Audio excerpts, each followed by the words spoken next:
This video might be weird because I'm talking to someone that can't be recorded, so. But let's go with Dream Daddy.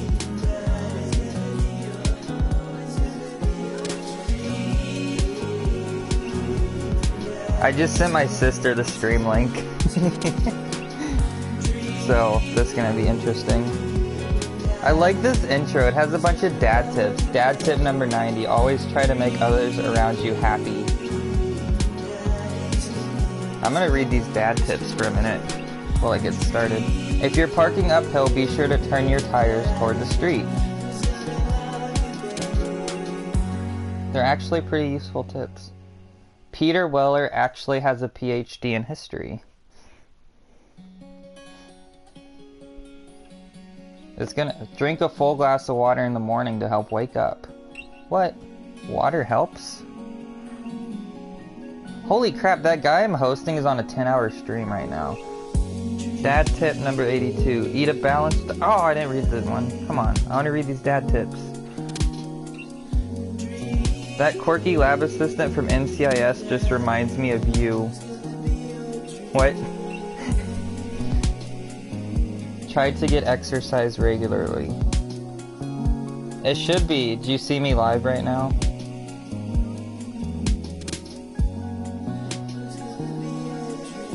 Shave with the grain.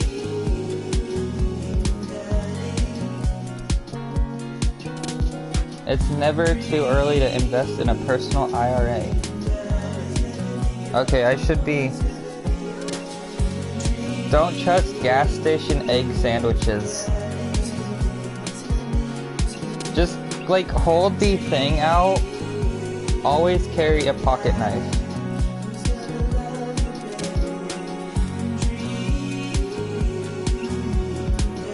Please remember to call us once in a while. Hold the dashboard and just close Twitch and reopen it. Run through the finish line. I love these dad tips. I'm just gonna sit here and read dad tips. If life gives you lemons, parsley, onion, and eggs, make a really nice omelet.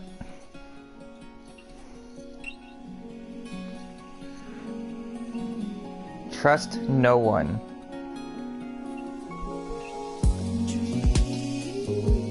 Did you get it? If you don't have anything nice to say, don't say anything nice at all. Did you get it?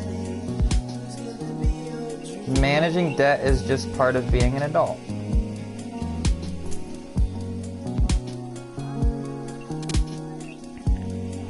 Gas is cheaper in the suburbs. Okay, let's start this. Okay, new game. Let's get in.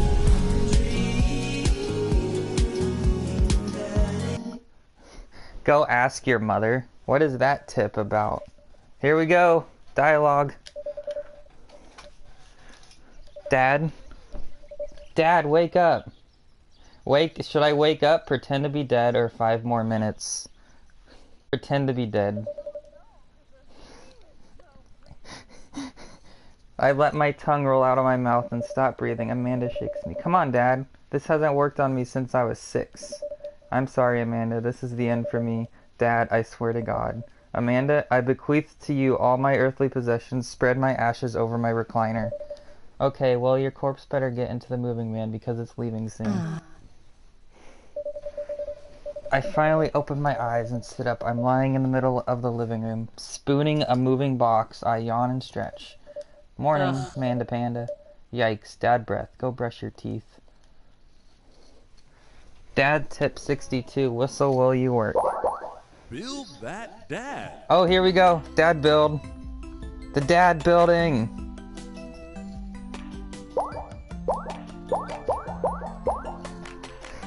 You survived with it once.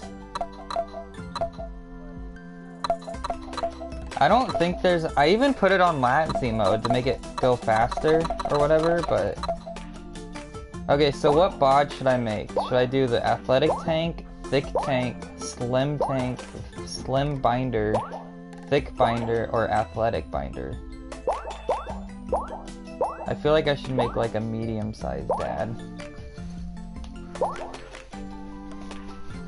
Let's see. Should I do Slim Binder? I'm either going for Slim Binder or Athletic Tank. Yeah. Make him like a bigger dad, like a big muscly dad. Head shape. Ooh, I should do that chin. Shadow. Ooh.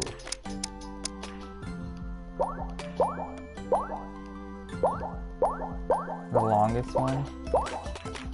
I kind of like having this one. That's like handsome Squidward. Hair. Ooh, ooh, I can make like a Duke Nukem. Duke Nukem dad. Is this Goku? This is like Goku hair. Oh my god.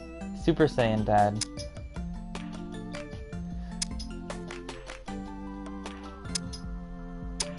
I should name him Dada Carrot.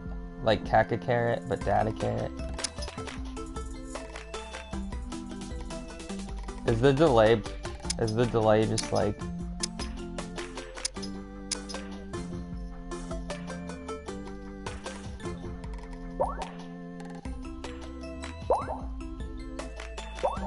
Oh.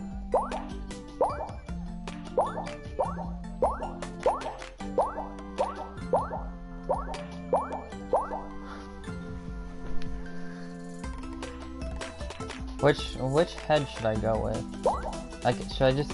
Oh, it's called Space Man Bun? Oh my... You really want me to do a man bun? This one? Natural hair? Should I do this one with some brown? These are like... What? Which one was it you were saying? This one? Oh yeah, Danny hair. It's literally called Danny hair and Aaron hair. Yeah, it's called Danny and Aaron. Is this one bun? Which one? Should I do Danny or Aaron? I think I'll do the Aaron hair. Yeah.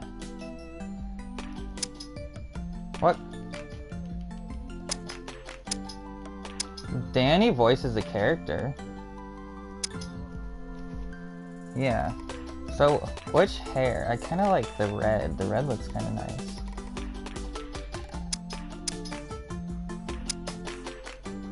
I think I'll do the red, yeah.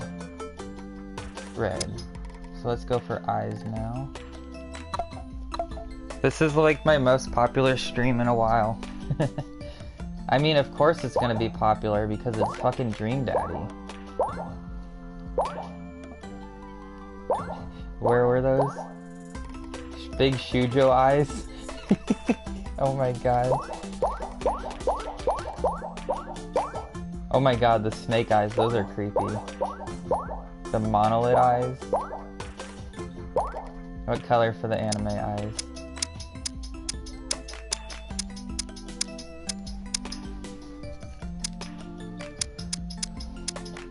Maybe just like black. They don't really... Red? There isn't a red for eyes. I mean, there's just purple.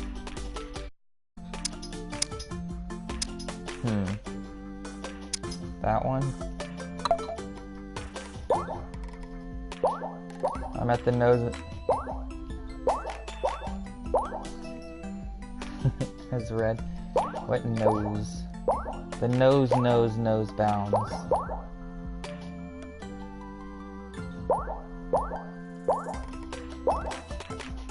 Snub nose? What was that? Snub? That one doesn't look too bad. Oh god, the mouth. Ew, gap tooth mouth. Potty mouth? Liver mouth? Kitty mouth? Hamburger? Salty? Smirk.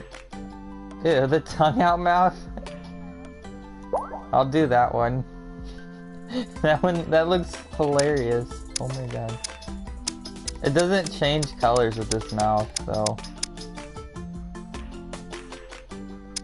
I'll keep it like that, though.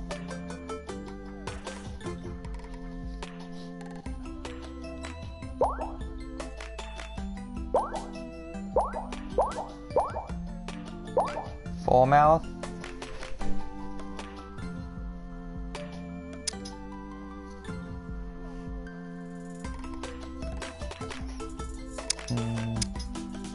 What color should I make these lips? There's not really... Blue, this blue or this one? Or maybe... The blue, it goes with the shirt. Well, I could change the shirt, so... Brows, let's see. There's Danny brows.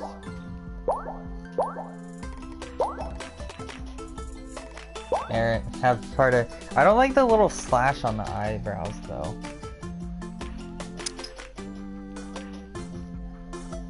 What about, does this red work with it? Or should I do... red? Yeah. Facial hair. I don't know if I should do any facial hair. Creepy stash facial hair? This one just called creepy stash. Circle beard. Which one?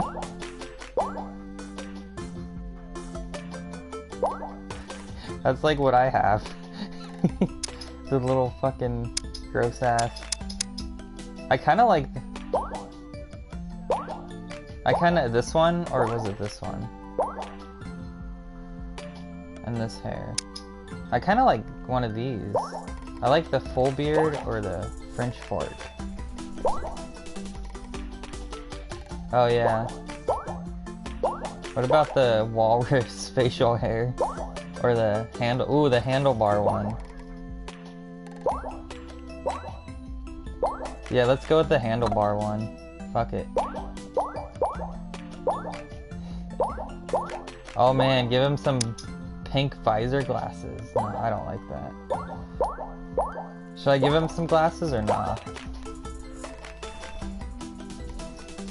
No. Piercings. Probably no piercings as well. Well, I could do a stud piercing in the ear.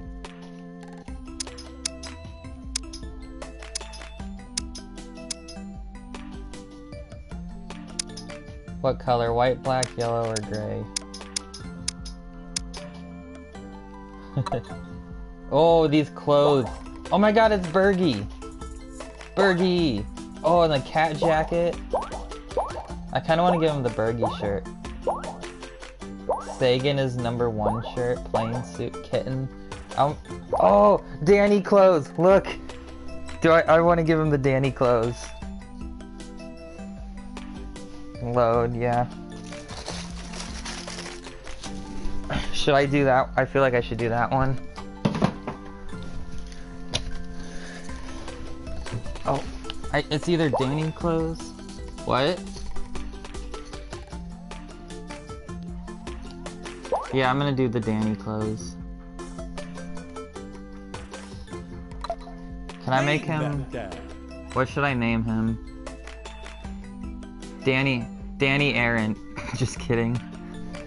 Darren. I mean, that could work, Darren.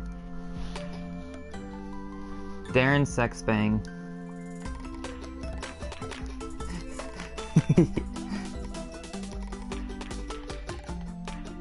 Our dad Sexbang. Darren Sexbang.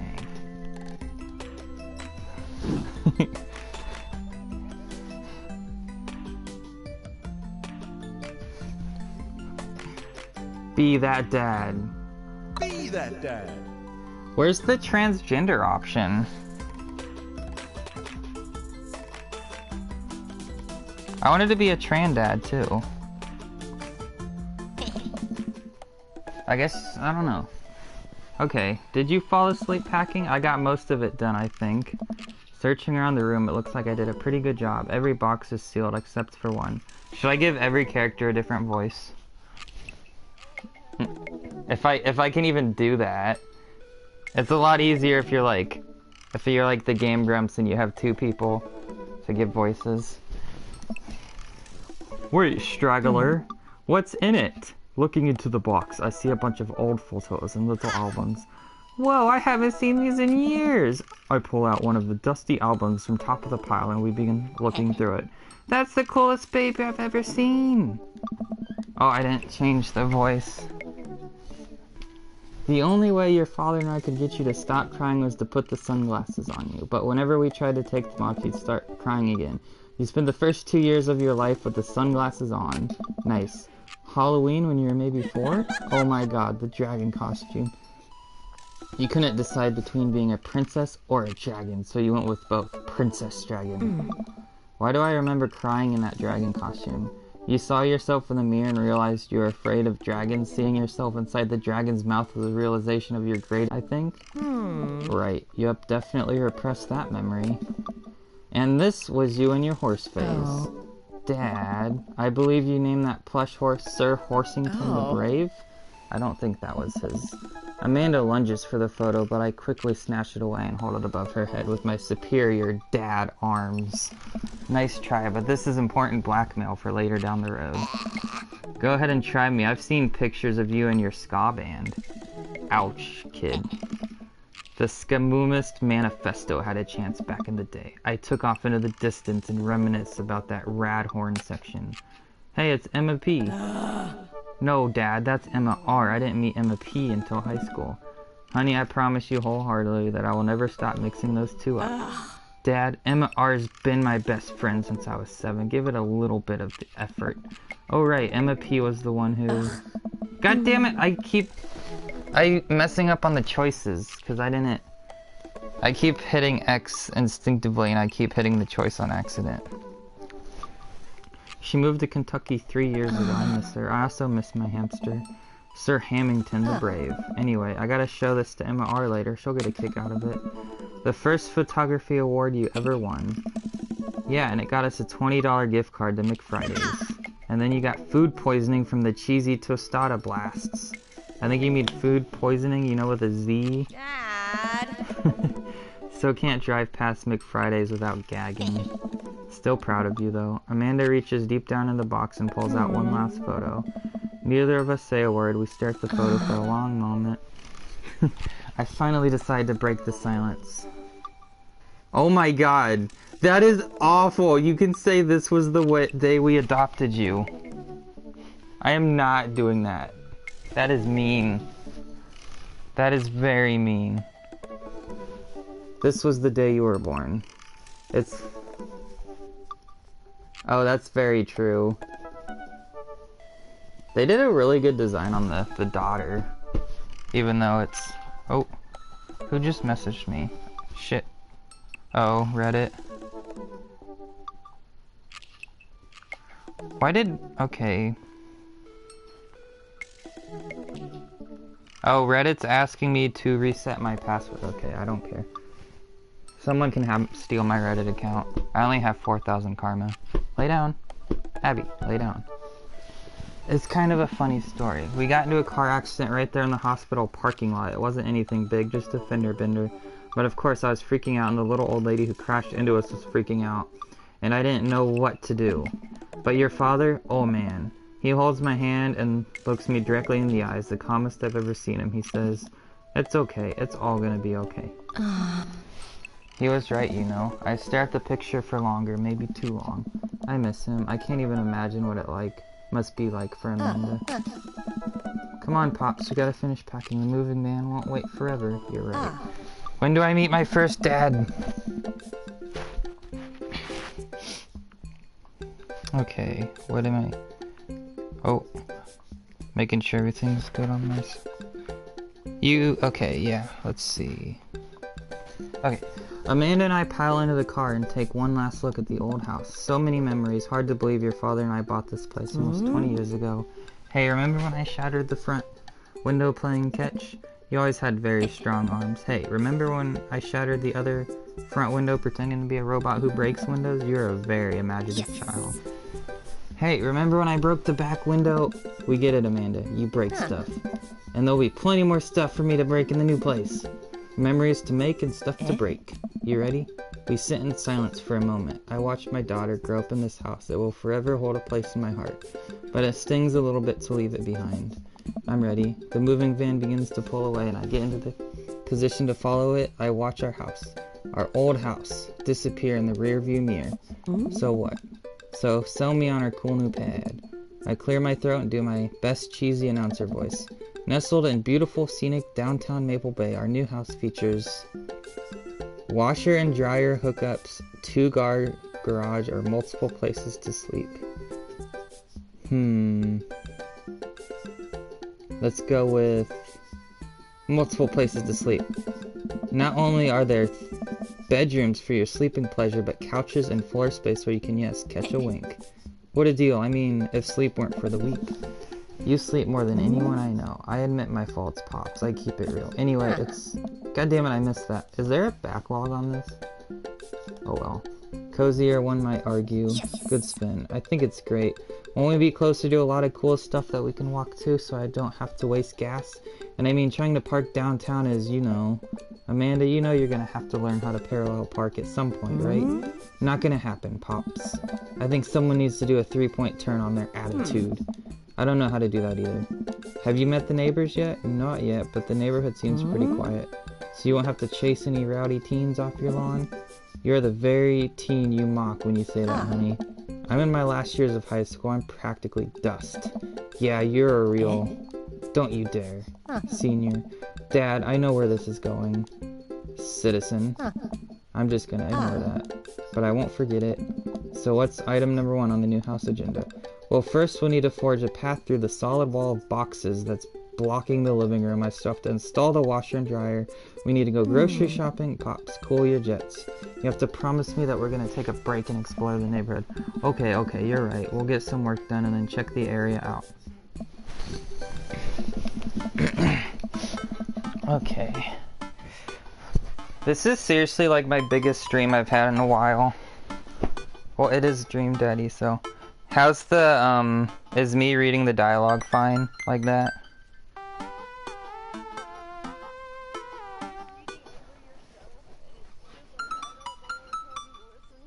Just turn the one, well, just turn the voice down on the phone. Just turn that one down. Or wherever you're watching the stream. Because I turned my... My sister's still watching. She just texted me to spice up my voice. I'm surprised my sister's still in here. We pull up... What was that?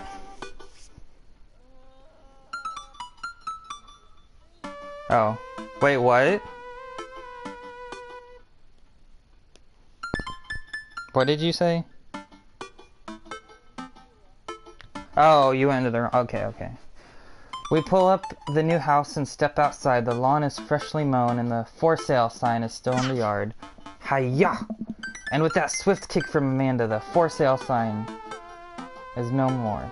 You can't turn off my sound? Oh, on the PS4? Just mute the TV.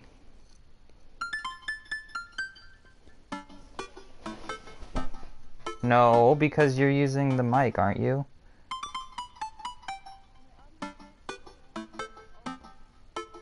But if you mute the TV, you're just muting the TV speakers, not the mic on PS4.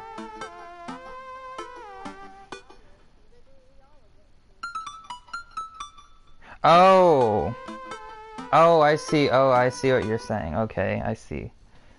What? So your audio and your... I get... Okay. Nice form, sweet pea. I got a problem with authority. I'm so proud. Man, all that karate chopping tuckered me out. I could really go for a sandwich. An ice cream sandwich. Sweetie, it's 10 a.m. Did you even see all the dogs in the park nearby? That is the best choice. You know what? Thank you for moving us to an area where the dog-to-person ratio is very high. I only want what's best for you. I hope you're prepared for the frequency at which I interrupt conversations to yell, "Dog! Dog!" To rock it way up. I mean, you do that a lot already. Hey, it's a dog! Oh, no. It's a dog! Wait, false alarm. It's just a funny shaped rock. If you want to see real dogs so bad, let's go to the park around the corner. Oh my god, am I gonna meet the first dad? Always use a coat of wax after a wash. Whistle will you work. Amanda and I begin a stroll through the neighborhood. I can't believe how beautiful it is outside. Kids are playing in the street, the flowers are in bloom, and the faint smell of a nearby barbecue drifts through the air. Huh? This place is nice. Too nice. I don't trust it. Good eye, honey. You can never be too careful. See that baby in that stroller over there? Government operative. We're on to you, baby. Ah. We walk for a while and eventually end up at a small park. Toddlers chase each other through the playground, and dogs of all shapes and sizes romp through the grass. It's pretty crowded, but Amanda spots a nice empty bench. We start to make our way over to it when... Heads up! Ow. A frisbee suddenly hits me in the face. Woof. A corgi with a neat plaid handkerchief around its neck bounds up to me, wagging its tail. The corg! There's that corgi! Abby, look. Corgi. Did you throw this thing at my head? I like your necktie. Hello. I'm gonna compliment the dog. I like your necktie. Ruff. He runs around in a circle and nudges my leg with his nose. Oh god, this is the cutest dog. No, this is the cutest dog right here. Impart upon your wisdom. I'm gonna pet the dog. But where do I pet the dog? Abby's leaving now. Okay. Or maybe? What are you doing? What are you doing? Here, give me a paw. Give him those head rubs. We need some chin scratches in here. Dare we try the butt pats? Which one should I do? Butt pats? I give him the customary pats. The dog loves this. Good call. You definitely could have caught that. It's the dad! It's the first dad! A guy in a Hawaiian shirt jogs over to us and takes the frisbee from me. You know, frisbees are traditionally caught with your hands, not your face. I'll catch it with my teeth. It's a new... Well, you're traditionally not supposed to aim for people's heads. But I'm fine, thanks. Oh, I'm just messing with you. I'm Brian, by the way. I'm Darren, and this is my daughter, Amanda. I look over at Amanda, only to find her sitting on the ground, rubbing the dog's tummy. Hi. Your dog's cool.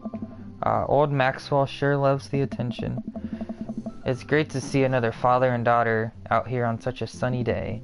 Where's yours? Brian gestures over to a grassy knoll where a young girl sits on a checkered blanket. She's reading a book bigger than her head. She puts it down and heads over to us. This is Daisy. Hi, I'm Daisy.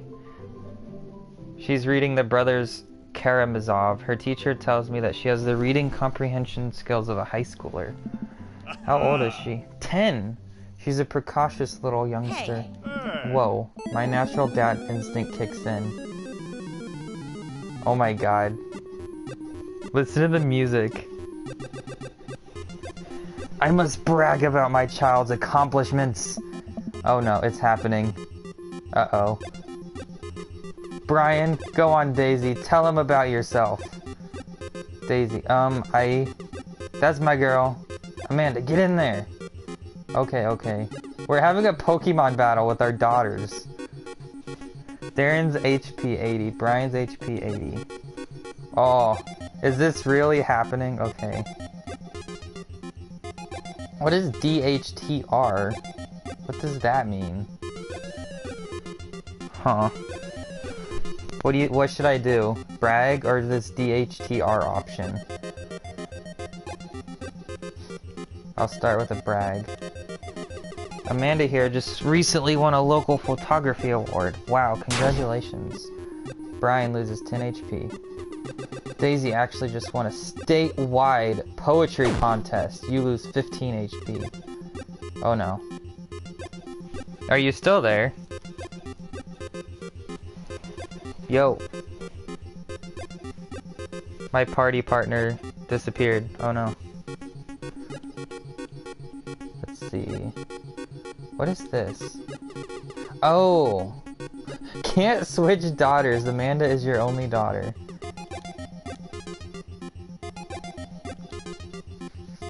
What items do I have? Grade card, band-aid, spelling bee photo, child art. You there? Do you see what's happening right now? I'm in a fucking Pokemon battle with daughters. What should I show him? The grade card, child art, or Band-Aid? Or spelling bee photo?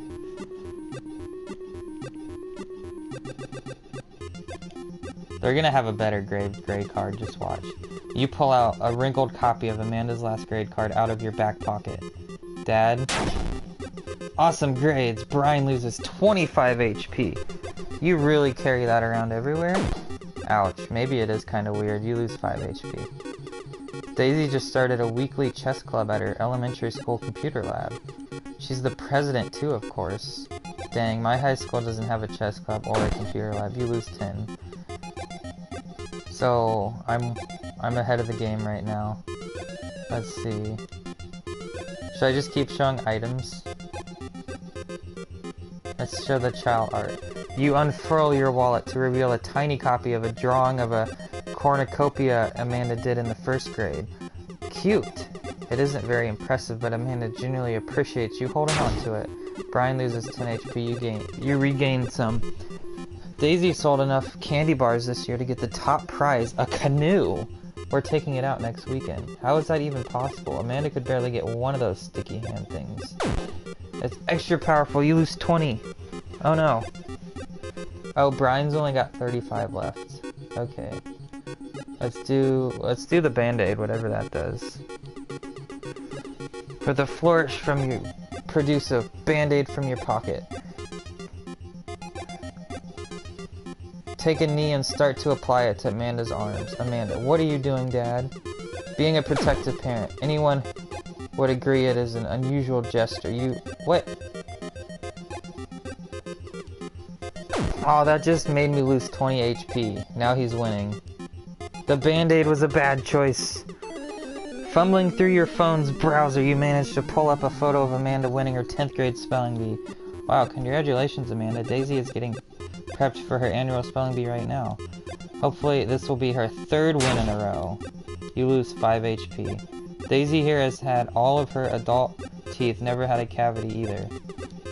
Amanda self-consciously pushes her lips together to hide her lips together. It's extra powerful. You lose. I think I just died. No, wow. I have 5. He has 35. I fucked up. Can I just flee? What happens if I flee? Last week, unprompted, Amanda helped an old woman with her grocery bags. Brian loses 20. Words aren't all Daisy's good at, by the way. Her math is amazing. One time I actually called her to double-check my numbers before I made a copy for a support beam.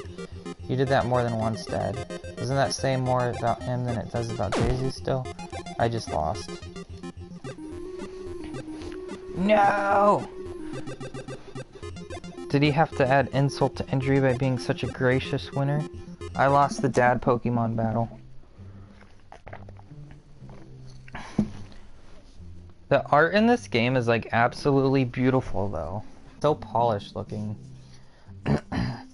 So I take it you guys are new to the neighborhood? We just moved in. Do you live around here? Yeah, we live in that cul-de-sac down next to the coffee shop. What a coincidence, that's where we live too.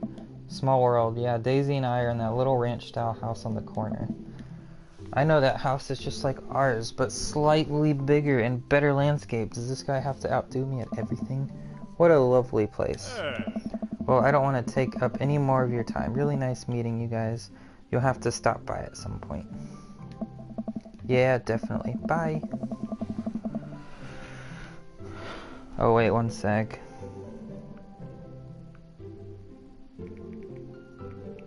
I forgot to tell someone I was live. Oops. I was trying to get everyone hyped about Dream Daddy. Brian and Daisy walk further into the park with Maxwell happily trotting along in tow. Do you get the feeling that he was trying to one-up us? Trying and succeeding. I can't believe that kid's only 10. What was I even doing at her age? I believe you had a bit of a thing for horses? Shame that didn't pan out. Could have majored in comparative horse studies. It's not too late to minor in horse creative writing. Too close to the truth, Dad. Let us never again speak of the fantastic adventures of Sir Horsington and the Brave, an epic in 7 parts by Amanda Sexbang. Yeah! We laugh off the horse epic and walk around the park a bit more, enjoying the day. I think we should we go to the coffee shop to meet the other dad? Yeah. I gotta get my hands on a nice cup of the old bean juice or I'm gonna be useless all day. I think we passed a coffee shop on the way here. Maybe we could check that out. Let's do it. Yeah, the trophies in this game involve going on like all dates with every dad. So I'm guessing you might have to like replay the game a bunch of times. We walk down the street to the Coffee Spoon, a cute little place on the corner. Man, this is such convenient walking distance from our place. I mean, I guess. What's wrong? Why would I go somewhere else and drink coffee on a couch when I could just drink better coffee at home on my own couch and not have to make awkward eye contact with other people? At least when I'm home, some random guy isn't gonna come up and sit on the recliner next to me. I won't feel like a little weird about it because technically he's not sitting at my table, but he is very much within my personal zone. Dad? And that's what the etiquette when you have a dirty mug. Is there a bin? Do you go set it up on the counter because you don't know where else to put it?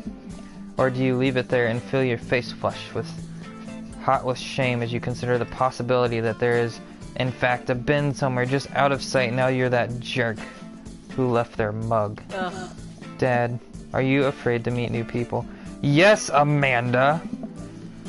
We walk inside. Oh. Hey, I think this is Robert? Is it? Yeah, this is Robert, I think. I just met Brian. I think this is Robert. The inside of the coffee shop is incredibly warm and inviting. Vinyl records line the walls and patrons lounge around on well-worn-in couches. Some cool tunes spin on a record player next to a little stage. Welcome to the Coffee Spoon, guys. How's it going? What's with the name? hey. Oh no, it's Matt. This is Matt. Okay. Oh, it's kind of dumb. Gets mentioned in this poem I like, and I thought it was a good idea at the time, and I suppose it's now good because, like, the business is still running. But people ask me that question all the time, and I give the same answer every time. And I'm standing here rambling, and I'm sure we're all getting more and more uncomfortable the more I keep talking, but man, we're in it now, and I can't stop. So what'll it be? I scan the chalkboard menu and am immediately overwhelmed. I'll have a Godspeed You black coffee, iced Tegan and Sarah, Chai Antword. What? His fucking things are just puns of like music and stuff. Yeah, it's what's their yeah, that's just yeah, I think cuz this dad is like based around like the 80s and 90s music. So I'll go with I'll take Ice, Tegan, and Sarah. Oh, he liked the choice. I don't get it. Oh, it's a pun. Tegan and Sarah are a really awesome Canadian indie band formed in 1995. They were nominated for a Grammy in 2013 and are known for being masters of not only pop hits, but meaningful lyricism. I'm doing the thing again. But coming right up. And for you, I'll have a Macchiato de Marco, please. Coming right up. Do you want that in small, medium, or Biggie Smalls? Really?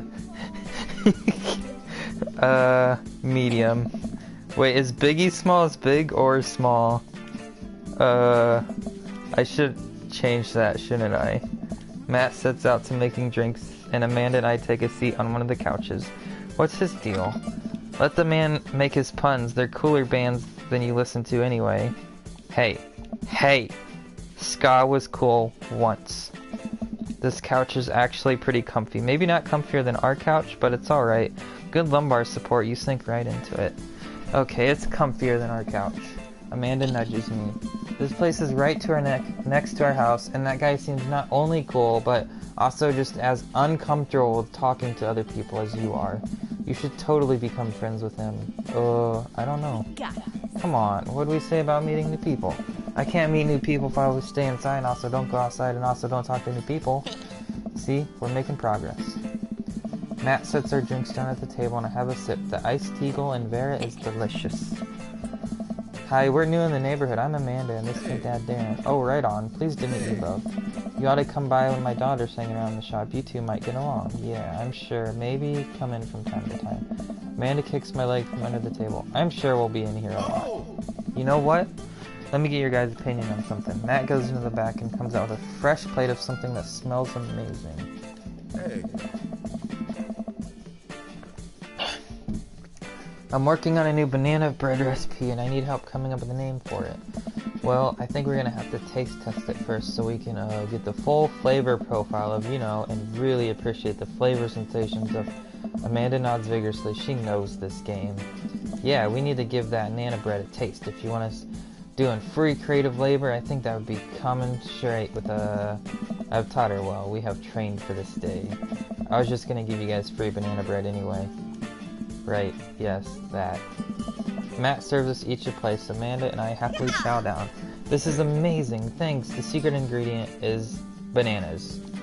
So, any ideas? I'm stumped. Well, I think I might only be able to give you dad band puns, but I'll give it a shot. Oh god. Banana bread Kennedy's, grateful banana bread, right said banana bread. I kinda like grateful banana bread.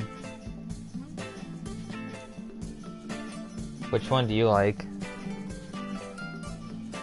I'm gonna go with grateful. I'm gonna go with grateful because I want the puns. Well, they're all puns, but... Oh, he didn't like it. Oh, what? Like the jam rock band fronted by Jerry Garcia, that actually has a nice ring to it. Really? Yeah, grateful banana bread, strong decisions, that's art. I wanted to say baby because I thought it would sound cool, but once I said it, I realized it doesn't sound too good coming out of my mouth, and maybe I should just leave saying baby to the professionals. Hey. Enjoy your coffee. Thanks, baby. See, it sounds good when you say it. No, I think that one's Robert. Maybe. Across the way, a man catches my eye. He sits by himself, brooding over a cup of coffee. Our eyes meet, just for a moment. I hastily look away, hoping he didn't catch me staring. Who is that? We finish up our drinks and head out. Thanks for stopping in. Take care. Okay, now that we're full of caffeine, where to? Do I take a nap or go back to unpacking? Yeah. Got a lot on my plate. Did you know that moving is one of the biggest sources of stress for adults? Is it right behind the constant fear that you smell bad and everyone's too polite to tell you? Probably. Do I smell bad? Amanda gives me a whiff. You're fine. Pops, let's go home.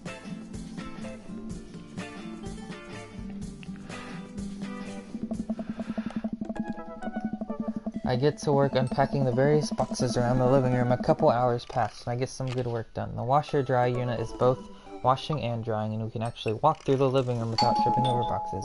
First visitor already? I walk over to the door and open it. Hello!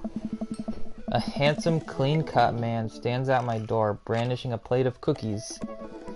Hello? Wow. Oh, where are my manners? My name is Joseph. I'm your next-door neighbor. This is the cult guy. Spoilers. Oops. What? I said this is the cult guy. Yeah.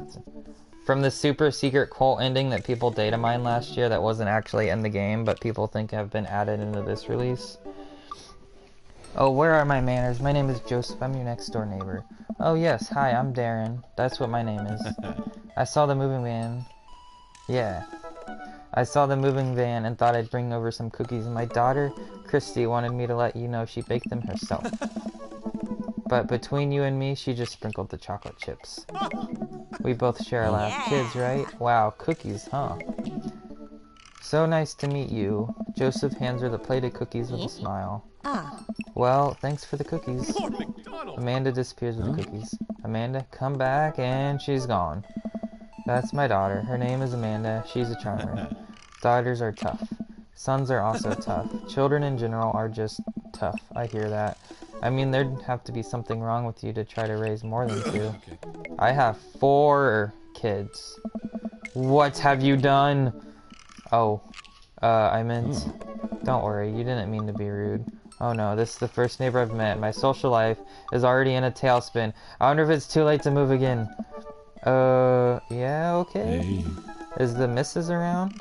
Mr. actually? And no, not anymore. He died. Oh. Oh, so this Amanda is an adopted daughter then, because I had a... So I guess I had the lore is I had a boyfriend that died that we adopted Amanda with. Okay. No, it's alright.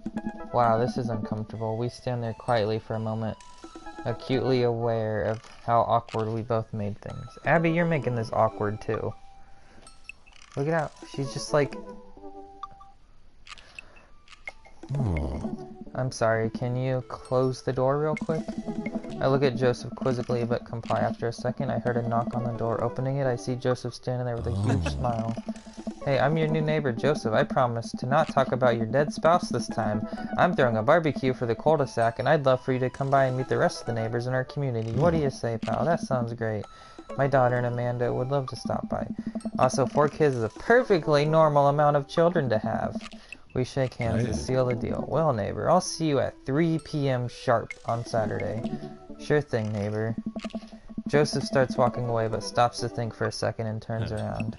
Hey, in all seriousness, raising a kid on your own can't be easy. If you ever need to talk about stuff, I'm the youth minister at a church down the street. Oh, I don't know. I wouldn't really consider myself a youth. Yeah. You look pretty young to me, but suit yourself.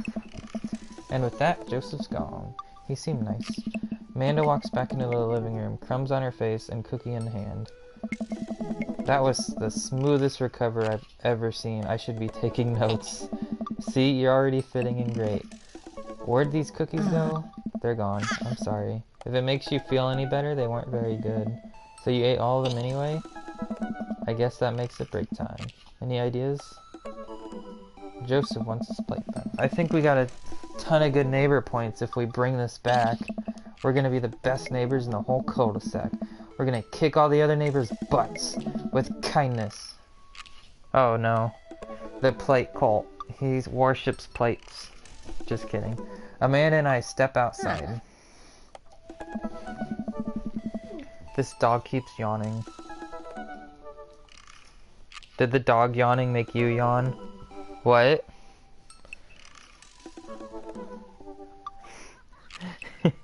The dog yawned like 3 times by now. Maybe you made the dog yawn. Just kidding. Shoot, I'm actually not sure which house this is. I'd hazard a guess it's the one with all the well-groomed blonde children sitting in the yard. Good eye, kid. And remember, we need to make a positive first impression here. Keep it light. We walk up to the kids and wave. Does it show the kids? Oh, it does. Okay. Hey guys, is your dad around? They all just stare at us blankly. We just wanted to return this nice plate and thank you for the cookies. Jeez, these definitely are Joseph Kid. They all look exactly like him. Huh? They were really good.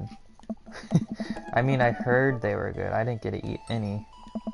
I chuckle nervously. Well, okay, we're just gonna set this plate down on the ground real gentle and then back away. Right, that's what we're gonna do. The kids' eyes bore into us as we scurry away. I can feel their gaze on my back even as we approach our house. Well, that's one way to return a plate. I need something to get my mind off those carbon copy kids. Let's go to sleep. You've been awake for what, 3 hours? And that's 3 hours too many. What are you doing, Abby? Here, lay down. Lay back down.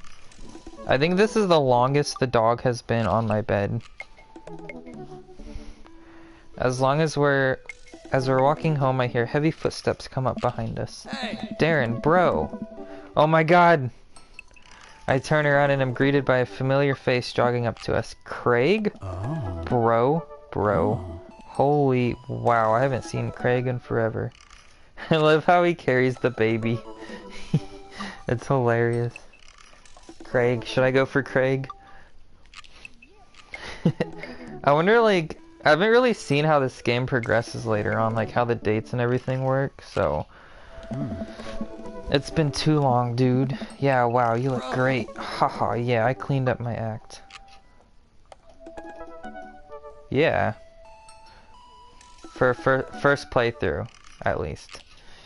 Haha, yeah, I cleaned up my act. Cleaned up his act? Are you kidding me? He's ripped. Amanda, this is my friend Craig. We went to college together. We were roommates for a while, too.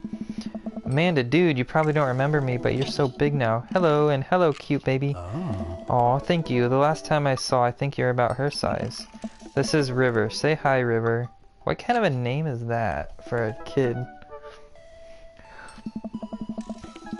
Oh, I guess. That's true. What if his last name was Song?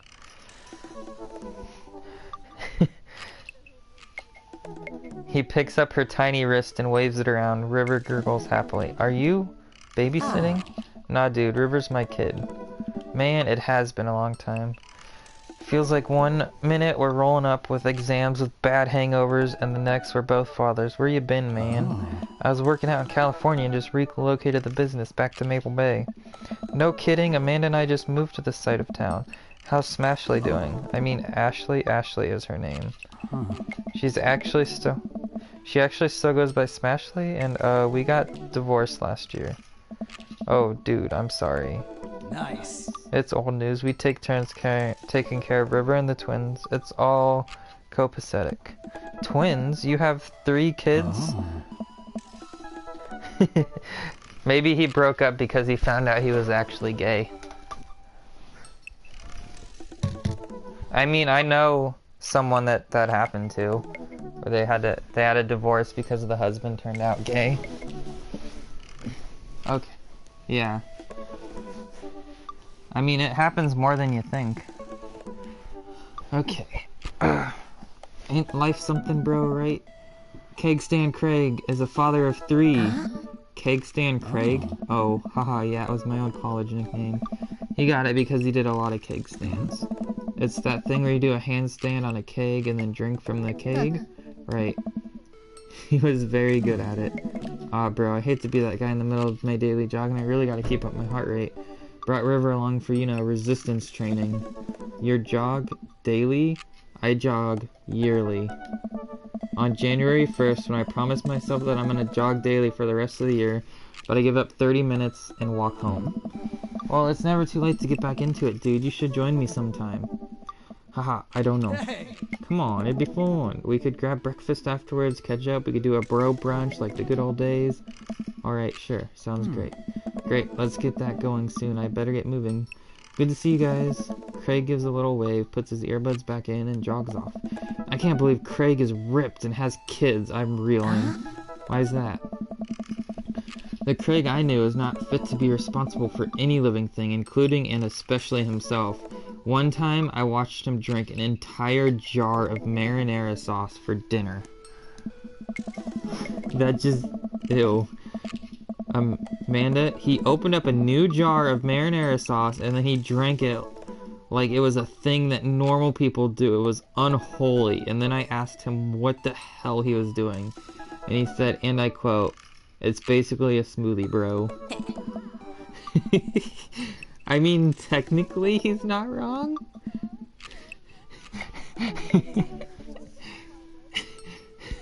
He jogs. He was jogging. He's like a totally different person. Anyway, we better get home. I'll have plenty of time to reflect on how old I feel later. Wow. Amanda and I flop down on the couch. Amanda has to shove some empty boxes out of the way before she can sit. Too bad we're gonna be putting my stuff right back into these boxes in a few months. No, don't say that. Oh, Dad, it's gonna be okay. It'll be fine. I know. It's just, you're my little girl. It's gonna be weird not having you around. I'll come visit and I'll text you every day and I'll take lots of pictures. I mean, obviously, I'm a photography major. Who just Reddited me? Oh. Okay. You promise? Of course. Are you gonna be okay by your lonesome? Oh, come on. I'll be fine. I'll get a dog or something. Alright. A dog? Alright. Forget art school. I'll stay for the dog. Is that what it's gonna take? Medium-sized dog, handkerchief around the neck. I get to name it. That's what it'll cost me to give up on my dreams. I'm a woman of simple wants and needs. Well, a dog is a lot cheaper than college. Oh. Suddenly, a pile of envelopes slides through the mail slot. Speaking of college, Amanda darts over to the envelopes and shuffles through them. She pulls one out and throws the rest out on the floor. This is from McGowan College of Art and Design. Open it. But I'm scared. It's just an envelope. Yeah, it's just like my entire future, not a big deal. She takes a deep breath and rips open the letter with her teeth. We have a letter opener, but okay. I hold my breath while Amanda's eyes dart back and forth, scanning the letter. What does it say? Oh, the admissions committee has reviewed your application, blah blah, her face drops. No! God damn it. Is there a backlog? One sec, let me check. One sec, where is this? I completely missed that. Okay. Wait, that's... There's gotta be a backlog. Oh. I guess not. Oh well. She got rejected, basically. It's okay, I kind of saw it coming. I knew I shouldn't have put that experimental stuff in my portfolio. Their admissions officer told me they just want to see portraits or whatever. I pull Amanda in for a big hug. You're an amazing photographer. I know how much you put into your portfolio. Some other school is gonna want to snatch you up for sure. Yeah, I know it's fine. Are you actually fine, or are you just saying that? I'm fine, really. Her face says the opposite, but I shouldn't push on this. Oh, and before I forget, Emma R and Emma P are sleeping over tonight. So, you need me out of the way because I'm painfully uncool? I would choose more delicate phrasing, but yes. Well, I'll have you know that I conveniently already have plans for tonight, so you'll have the new place to yourself. Yeah, what are your plans? Quick, think of plans.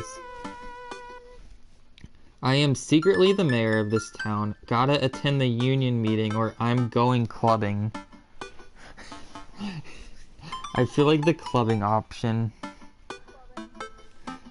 Yes.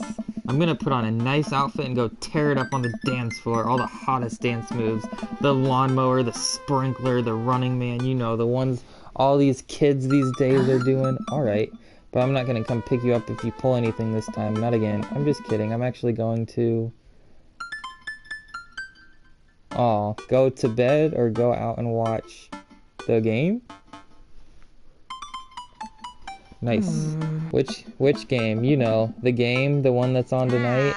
The game on TV somewhere other than here? Okay, cool. Will you do that? I'm gonna do drugs and commit some light arson with the Emmas. Ooh. I'm concerned you're hanging with the wrong crowd, Amanda shrugs. I would have expected you guys to be up to white-collar crime by this point. Maybe money laundering at least? I'm a street rat, Pops. You're kidding about doing drugs and crime, right? Yes, Dad. Just making sure. I give her a pat on the head. Have fun with your sports. Are you being sarcastic? No, making fun of sports is played out. Alright then. I do some light cleaning around the house and decide to clear out right before Amanda's friends arrive. Before I leave, Amanda stops me. Hey, don't forget that you have that meeting with my English teacher tomorrow. Alright, Mr. Vega. Yep, totally remembered. I'll be there. Oh, is that another dad to date? Moving Pictures is hands down the best Rush album. It's... okay.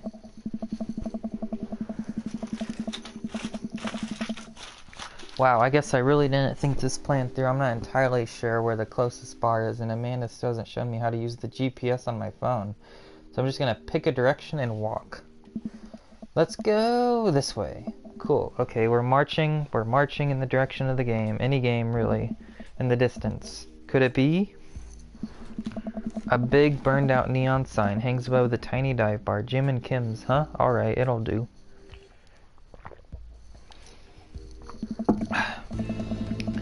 The bar is small and dimly lit. The crack of pool balls sound in the back as patrons laugh and joke. A string of multicolored Christmas lights hover above the bartender. I can't tell if it's Jim or Kim. I pull up a seat at the bar. What'll it be? 1 beer, please. Also, I'm really surprised I've had all these viewers in my stream and no one's stopped by to chat yet. Everyone's just watching the dads. Okay. 1 beer. Sure thing. Who's the bartender? The bartender slides me an ice cold beer. I take a sip and enjoy the refreshing taste. Say, are you Jim or Kim? I'm Neil. Oh. I awkwardly turn my attention to the game, which is playing on one of the TVs on the wall. As luck would have it, my team of preference is not only playing, but is currently in the lead, which is always a good thing. The brightly colored mascot, which is some kind of animal, does cartwheels. I silently cheer on my favorite team, hoping that I don't get any confrontational arguments with a fan of the opposing team. Several people in this bar are wearing the distinctive colors of the team I dislike, although I believe from their demeanor that, like me, the passion for their team is all in good fun. Hey, sailor. A woman, what is this? A middle-aged woman holding a nearly empty wine glass sidles up to the bar and sits uncomfortably close to me. Hey, sailor. Oh, hello. Good to see fresh meat in here. I'm Mary. Come here often? Oh, no. I actually just moved to this part of town today. I'm Darren, by the way. Are you watching the game? I love how they just reference sports. That's hilarious. Yeah, my preferred team is in the lead. If they keep this up, they'll win the game with ease. I love how they just don't say anything what it is. Hey. Oh, I love that team, and I also love that game. I love someone who knows their way around balls. Okay. I'm getting the impression that she's a little drunk. Buy a gal a drink? Should I buy her a drink or not? I almost reluctantly signal the bartender and order Mary another glass of wine. Neil jokes back and forth with Mary. They're clearly friends, and this clearly isn't her first time. She tips her glass at me. Suppose I gotta keep you company now. So what do you want to know? What's your deal? What do you think of the game? What's the latest? Should I ask for gossip? Or ask... Do you want me to ask that? Fine. What do you think of the game? They are really tossing those balls around, huh? Truth told, I wasn't really paying attention. I just saw a solid ball joke and I went for it. That's respectable. So what else can you tell me about this part of town? It's quiet, that's for sure.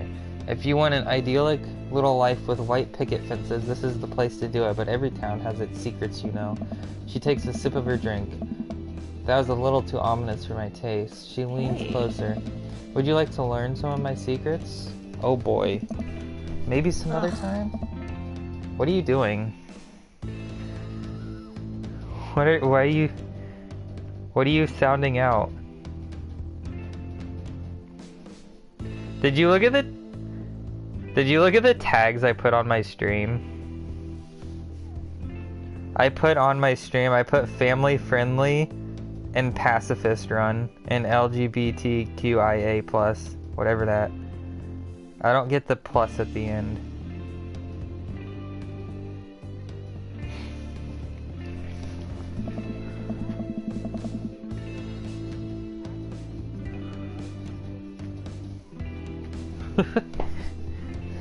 Mary saunters off, setting her sights on the newest bar to enter. I happily watch the game over another beer. The game has gotten close in terms of points, a little too close than what I'm comfortable with.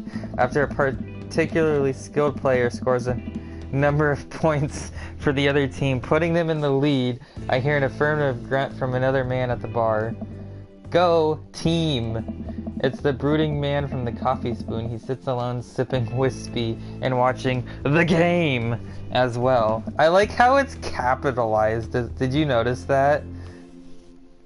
That it's the T and G are all capitalized in every one. Enjoying the game? I am now that we're winning. Oh, we must be rooting for different teams. In my opinion, my team is far superior. I have to disagree with that. Based upon our win-loss record, I'd say that my team is superior. That's where you're wrong, since as it stands right now, my team is beating yours. The conversation ends there and we go back to silently rooting for our respective teams. The game. Oh, no, that G isn't capitalized for some reason. The game is close, with both sides playing their hardest to win, but in the end my team prevails. Quiet cheers ripple throughout the bar. I raise a respectful glass at the man drinking whiskey. He raises his in response. An unspoken truce is formed between us on mutual love for the game. He motions to the bartender, who pours 2 glasses of whiskey. The man slides one over to me and says, "The game." The name's Robert. Thanks, I'm Darren. Look at the dog. Oh my god, look at the dog. Did it really give you an ad?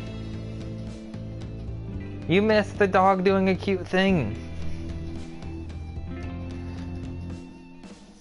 She like pointed her face directly upwards.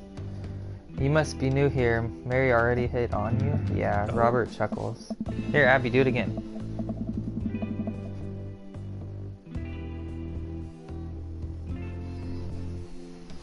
How many ads do you get?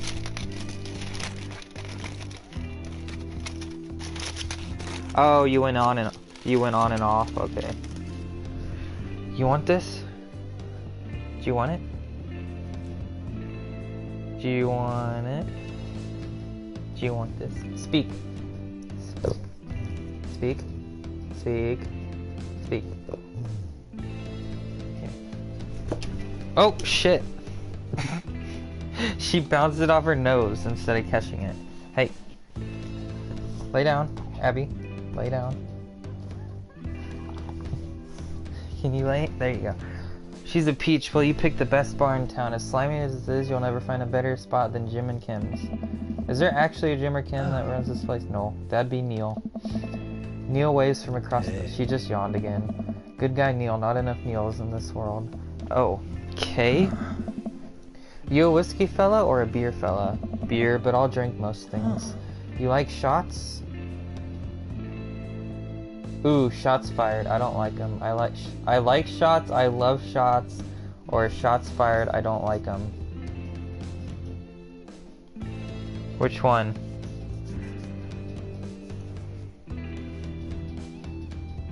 Which one do you think I should do? That's a hard choice. But then I won't take any shots, I don't think. I kind of want to take a What?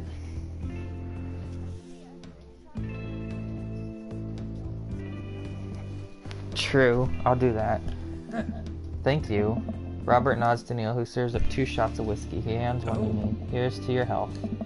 We take the shots. The whiskey burns going down, but I try my hardest to look tough. Wait, I think this is what making friends is.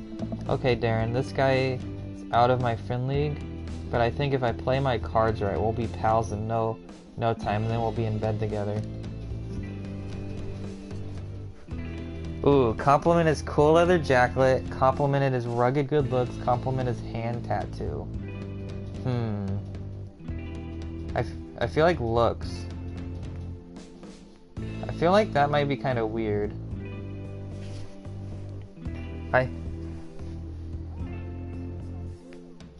I think the rugged good looks. Let's do it. Your face is good. What? Okay. Oh, he liked it. Thanks?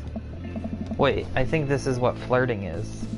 Man, this guy is mysterious and cool. Way cooler than I am, at least. Robert signals to the bartender for another round. What are you doing here tonight? My daughter kicked me out of the house, running from problems or trying to make friends. I feel like the daughter kicked me out of the house is kind of funny. I'm gonna do that one. Not like forever. She was having a sleepover with her friends. Family type, huh? Single dad. He gets up. Be right back. Gotta powder my nose. What?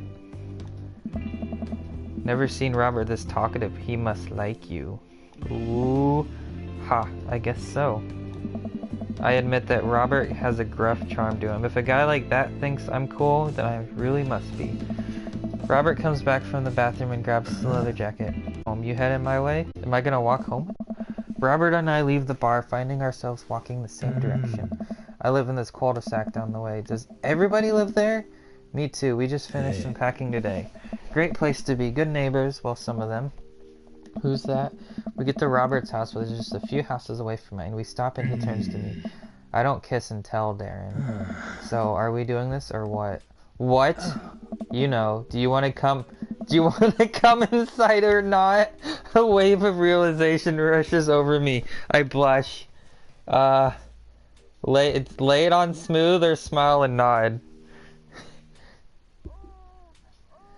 I think lay it on smooth.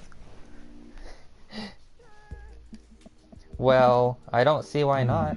That sounded smoother in my head. Let's do it. Uh-oh. I'm already going in another man's house. I follow him up to his door. He fumbles with his key for a second and unlocks the door, leading me inside. The door closes behind us. He pushes me up against the wall and kisses me, grabbing my hips. Come on. Robert takes my hand and leads me up the stairs into what I assume is his bedroom, but it's so dark that I can't see anything but Robert's intense expression. He kisses me again and I can hear him shucking off his jacket. I clumsily take off mine too. His hands roam down my chest and suddenly he's tugging at my belt. I don't normally do this. Do you want me to stop? No. Do I say no? Do I? No. Good. Robert continues to unbuckle my belt and guides me to the bed. Let's have some fun. Oh god. It's gonna like the lights. Oh no. Did we actually? Sunlight streams in between the slats of the blinds. My head is pounding. I really overdid it last night. Wait a minute. This isn't my old house or my new house. Oh right, I look around for Robert but find myself alone. Hello? There's a clatter from the bathroom and the door opens. Robert is fully dressed and grabs his keys. That was fun. Yeah, it was. You should go. That's certainly not what I was expecting. Well, talk to you later. Robert cracks a smile. Sure, your clothes are over there. I hastily get dressed and show myself out. The sun is unbearingly bright. I need to lie down. I start to make my way back home when I suddenly remember. Amanda! I got a trophy called Bad Dad. Bad Dad. I rush back home and throw the door open. Something smells delicious. I'm gonna see what that trophy was for real quick. Let me see. Slept with... Oh, the trophy was for slept with Robert on the first night. I rush back home and throw the door open. Something smells delicious. Amanda? Amanda runs out of the kitchen and looks slightly disappointed. Oh man, I was kind of hoping you had gotten kidnapped and I was gonna have to come rescue you. No, I made a friend at the bar last night and ended up sleeping over at his place. Where are the Emmas? They left a little while ago. Oh, you guys have fun? Yeah, watched some movies, ate snacks, stole a car, you know, usual sleepover stuff. You teens and your larceny. So, this breakfast that's cooking, what's that all about? Well, there's hash browns and eggs and bacon. Can I? Yes, you can have some breakfast. Bless you, sweet child. My head throbs. Ugh, I gotta do something about this hangover. Amanda, your loving father might have overdone it last night. Ooh, somebody's hungover. Father of the year. You wouldn't have happened to have any kind of aspirin or... I've got just the thing. Hang on. Amanda runs to the fridge and pulls out a jar of pickles. Amanda, what? Drink this. The pickle juice? Yep, it's what I used once. Would assume someone would use also. This works pretty well, although I've never tried it before and won't try it, obviously. Ooh, give her a stern yet resigned side eye. I'm doing that. I eye her suspiciously. I eye the jar of pickles even more suspiciously. This better work. I down a sip of the tart juice. No, more than that. Way more than that. I mean, I assume. Watch it, you. I drink more pickle juice and help myself to the delicious breakfast that Amanda has graciously allowed me to partake in. After inhaling some hash browns and dunking several pieces of bacon into runny egg yolk, I'm starting to feel a little better. Amanda grabs her backpack and keys. Welp, I gotta get to class. Don't forget the meeting with Mr. Vega, okay? He said it was important. Love ya. I'll be there. Knock 'em dead, kiddo. Always do. We do our secret handshake and she's off. I get a little work done at home before I glance at my watch and see that it's almost time for meeting. I hop in the shower, change clothes, and head on my way, still a little hungover. This game is wonderful. I arrive at Amanda's school and check in at the front desk. They give me a bright orange visitor sticker and send me on my way. This is this school looks very weird, the like art for this. I like it, but it just kind of looks weird, like compared to the other stuff. Okay. Here, one sec. I'm gonna do one thing. Okay, okay, so yeah, you can save. Oh no, you can't make multiple save slots. Okay, can you? Holy crap, look at all these saves. So you can make... So these are all auto saves. So the game gives you a decent amount of auto saves.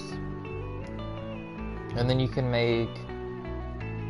So then you can make other saves. So, okay. So if I just press pause and hit... Okay. So whenever I need to make a save, I can do that. Okay. I'm just checking that because it blocks the camera, so I just want to see what it said. I'm barely awake and feel pretty haggard, but hopefully nobody will notice that I had a dick in my ass last night. I checked my watch and I'm relieved to see that I'm only 2 minutes late. Wait, was it room 103 or 108? I spot a youth standing at his locker and approach him for help. Excuse me, do you know where Mr. Vega's classroom is? The youth turns around and looks me up and down with heavily lined eyes. Oh, this must be Damien's dad. I mean Damien's son, or whatever. Which, Damien's the transgender dad. Come on, kid, I'm late for a meeting. Mr. who? Mr. Vega. I don't know, have you tried the exit? Okay, wise guy, are you gonna help me or not? Sigh. Fine, up those stairs to the left, can't miss him. I head up the stairs, unable to find Mr. Vega's class anywhere. After a couple minutes of searching, I head back downstairs. The young punk sent me on a wild goose chase. I get back to where that low-rank Gerard Way is standing, fully ready to give him peace of my mind, when suddenly a head pops out of the classroom next to his locker. Lucian, why don't you have a third period to get to? Sigh, find Mr. Vega. Wow. Now I'm officially 10 minutes late. I glare at him as he walks away. We're not cool. You must be Darren. This period's almost over. You mind waiting in the back? Mr. Vega leads me in, and I take a seat in one of the comically small students' desks in the back. I might get stuck in this. Alright, where are we now? Who can tell me about the unreliability of narrator in J.D. Salinger's Catcher in the Rye? Yes, Colin? Colin stands up and does the thing where he blows into the crook of his elbow to make a fart noise. The whole class erupts in laughter. Alright, everybody. Very funny, Colin. Please sit down. Now, Holden Caulfield is an unreliable narrator in the sense that the bell for the end of the period rings, all the students immediately get up and make a break for the door. Manchego. He just said Sweet Manchego. Remember to do the reading and answer the response questions on page 194 in your textbook. Nobody's listening. Or not, I guess.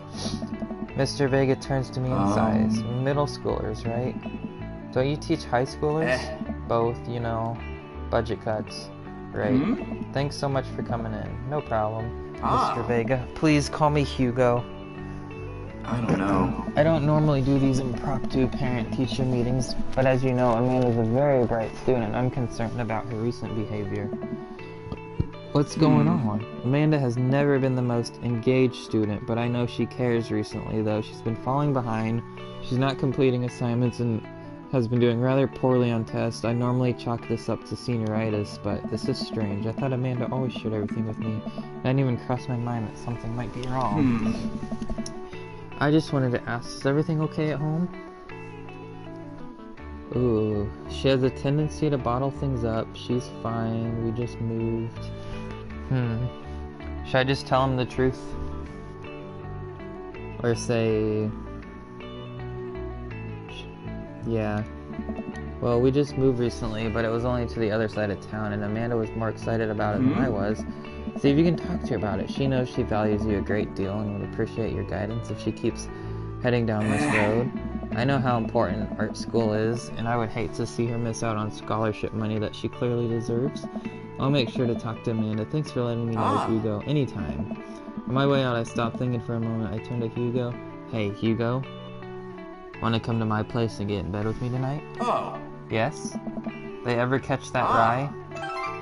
Yes. Okay. I leave the classroom and make my way out of the school. I'm still a little bit in shock that Amanda was able to hide this so well from me. She's always been such a force for positivity in my life, especially after we lost her father. Amanda must be done with classes for the day by now. I'm sure she would appreciate a ride home, and maybe I can talk to her about what's going on. I pull up to the carpool and Amanda hops in the passenger seat. So, did you have fun gossiping about me? Mr. Vega and I actually just gossiped about our celebrity crushes. So you talked about Mario Batali the whole time? It was a very productive meeting. I'm pretty hungry. Can we grab some dinner? Sure thing. Ooh. Why would I not go to the mall food court? Because that's a possible chance of meeting another dad. Let's go to the mall. Does that sound good to you? Yeah, sure. Why the mall? Geez, can't a dad take his daughter to the mall? Will you buy me things? I will buy you a thing. Singular. Sounds like a deal to me. We drive in silence for a short while. Amanda plays the game on her phone. I should say something. You know, sometimes when a kid gets older, they find that they have to keep things hidden from their parents, and that's okay, because sometimes that's what kids do. And that's okay, but also it's good to have the parents' perspective, because, you know, maybe the parents have also dealt with similar situations, and maybe they're a little cooler than you give them credit for. Anyway, what I'm trying to say is it's good to share. Love you. Have you been reading my tweets? You have a Twitter? What? Never mind. Look, sweetie, Mr. Vegas said you haven't been participating in class and that you're not turning things in. Oh, I'm fine, Pop. Senioritis and all that. I thought you liked Mr. Vegas' class. It's fine. He's fine. We pull up to a stoplight and I Amanda. She's still texting. I want you to know that you can talk to me about anything. Uh-huh. I can tell that whatever it is, she doesn't want me knowing about it. That's frustrating. Oh, I heard Emma R is going to that fancy art school in California. That's exciting. Yep. Are you bummed that you guys aren't going to the same school? Yep. Amanda keeps texting. She stifles a laugh. What's so funny? I don't think you get it. Okay. Who you texting? Noah. Who's Noah? My friend. Does he go to your school? Yep. Do you like Noah? What? No. No, Dad? Og? I can't believe you would. Dad? I mean, geez. Why would you... Ugh. Gross. Sorry, just asking. Dad, he's just my friend. Guys and girls can be friends. He's my friend. Okay. Jeez. This is going well. Well, good talk. Love you, kiddo. She leans forward and turns up the radio. I guess that conversation is over at the mall then. Did your brother just walk in? Is he watching? We arrive at the mall, a big indoor shopping center with a couple different floors. It's kind of dead, but that doesn't stop a mall security guard from yelling at a group of loitering teens. Let's eat something disgusting for dinner. Hell yeah. Language, Missy. Heck yeah? Better. We approach the food court and evaluate our opinions. There's greasy restaurant after greasy restaurant. My heart burns just looking at the menus. Nobody looks happy to be here. What are you in the mood for? Bread dipped in sugar, bread with cheese on it, or do you want me to inject some fat directly into your bloodstream? I extend my hand to her. Would you do me the honor of sharing some nachos? She takes my hand with a grin. It would make me the happiest, cheesiest girl alive. We order a giant pile of chips and an unnaturally orange cheese from a very unenthusiastic and possibly stoned teenager. We take a seat at a rickety table and dig in. These are bad. These are very bad. But also strangely delicious. We have to eat through the pain. What are you doing? Are you there? What is going on in the background?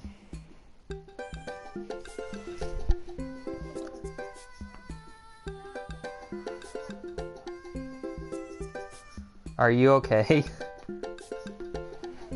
What is going on?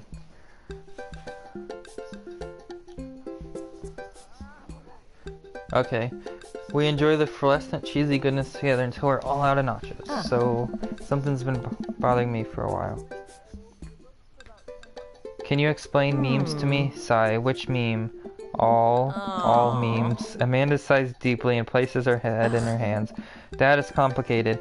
See, memes are inside jokes shared by a bunch of people that get less funny the more people do it. So the problem is that by the time a meme gets to you, Dad, all us youths have already done that joke to death.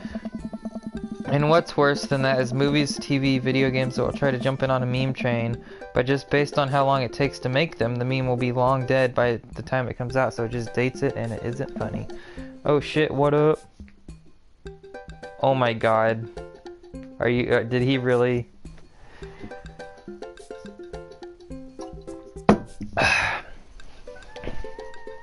Are you there? Hello? Oh shit, what up? Dad, please. Anyway, changing the subject. Where to now? Wanna go to that goth store? What? You know. The one that's all black and tries to establish itself as anti-establishment despite being an extract representation of the establishment? I don't know what store you're talking about. You know, the one where you can buy chain wallets and it's basically an assault on what people fought so hard against in the punk and hardcore movements of the 70s and 80s? Dude, you gotta be more specific. The one you threw up in that one time? Oh, that one! Amanda runs into the store with me trailing behind her. She makes a beeline for the back. Oh god, this looks like where I'm going to meet Damien. Oh no.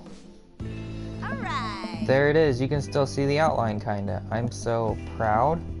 Speech? Amanda? Speech, speech, speech, speech. Alright, I'll do it if you stop chanting. Amanda stops me. I clear my throat. Thank you for all joining us here today, commemorating a historic moment that would forever shape history on a day very much like today. Some 5 years ago, our very young Amanda Ann Sexbang had too much blue raspberry slushy on an outing to the mall. After begging her father to take her to Dead, Goth, and Beyond to buy rainbow suspenders, she proceeded to throw up all over a display of My Chemical Romance merchandise. Her loving father then had to pay for said merchandise, which to this day remains among our possession. Thank you. Amanda is moved. She begins clapping, slow at first, then faster and more vigorously. Several other patrons turn their heads. One of them also starts clapping. I bow my head. Oh hey, chain wallets. While Amanda busies herself looking at band t-shirts, I try to find something of interest.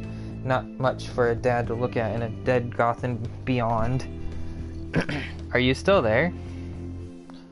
What just happened in the background? Was your brother attacking you? Oh, were you just like punching and kicking him or something? You guess. Should I pursue the band t-shirts? Look at ironic mugs. Clearance spin. What about the ironic mugs though? What? I don't know. Cause what if the mugs are really funny and ironic? Mugs. I'm suddenly stricken by existential fear. If there's only one number dad, then why are there so many mugs here that say that? This whole time I thought I was the only one. If I'm not number one, where do I place on the global dad ranking charts? I have work to do. Look, this is very important to me. There he is! I overhear a stifled argument over the cash register. An older gentleman is carrying a garment and showing it to a bored-looking cashier with pink hair. I can see that. Don't know what to tell you, dude. I just work here. What? Listen, when I bought this online, the website said this blouse was Victorian-inspired. However, when I received it, it clearly held the trademark of Edwardian dressage. Do you want a coupon? I can give you a coupon. Will you leave if I give you a coupon? Is there a manager present? People have to know what they're buying. I am the manager. I see. Well, it would seem that I have outstayed my welcome. Good day, shopkeeper. Your superiors will receive a strongly worded letter by post. Whatever, dude. The man swirls around and storms out, his literal coattails trailing behind him. I can't tell if they are Victorian-inspired or Edwardian in nature. Amanda trots up to me with a t-shirt in her hand. Oh boy, here it comes.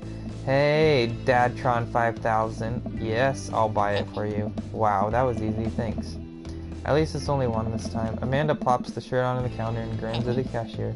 I love your hair. The cashier says nothing and rings up Amanda. Radiating hatred, I hand her a 20. So what was that guy's deal? The cashier rolls her eyes so hard I'm worried she'll pull something.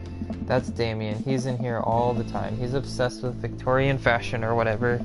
She hands Amanda her bag, and it's clear the conversation is over. We make our way out of the store and head home to get some rest. Amanda and I sit on the couch, trying to find something to watch over bowls of ice cream. Cool, long-haired paranormal... What? Long Haul Paranormal Ice Road Ghost Truckers is on. Your favorite, right? Oh, hell yes. They have to make it over the Canadian tundra before the ice roads melts. But they're also hunting ghosts. Also, the trucks are haunted. This is an episode I've already seen, but it's one of the best. Callum and Flint, Dogbone, the twin brother truck driving and ghost hunting duo, find themselves in the greatest peril yet.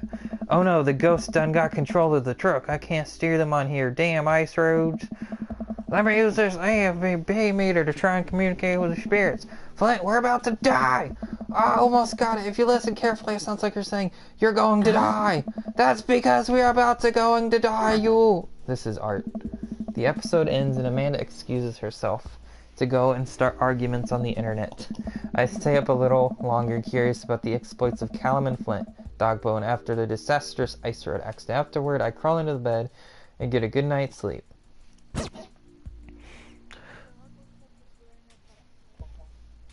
What? Why do you say that?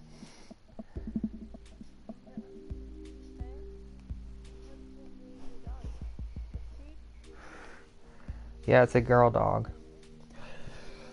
Yeah.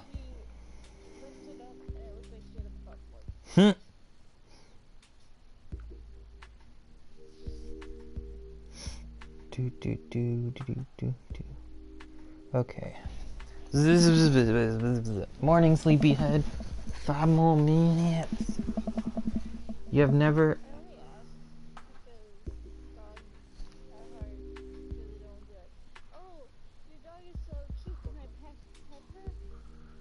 Oh, yeah. Just say it.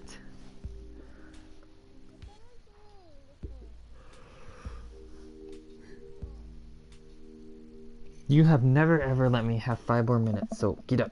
Fine. Me? I mean, I only got I went to bed at 5 a.m. again last night, so...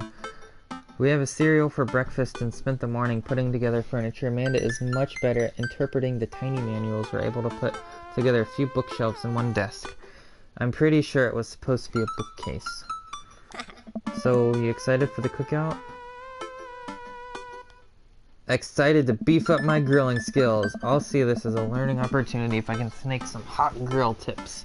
I think we can consider it a success. When you went to meet some of the people in the neighborhood, I'll probably end up standing uncomfortably in the corner with a plate of food and hope that nobody talks to me. Dad, you're a beautiful work in progress. We will get that butterfly to emerge from the cocoon. The social butterfly.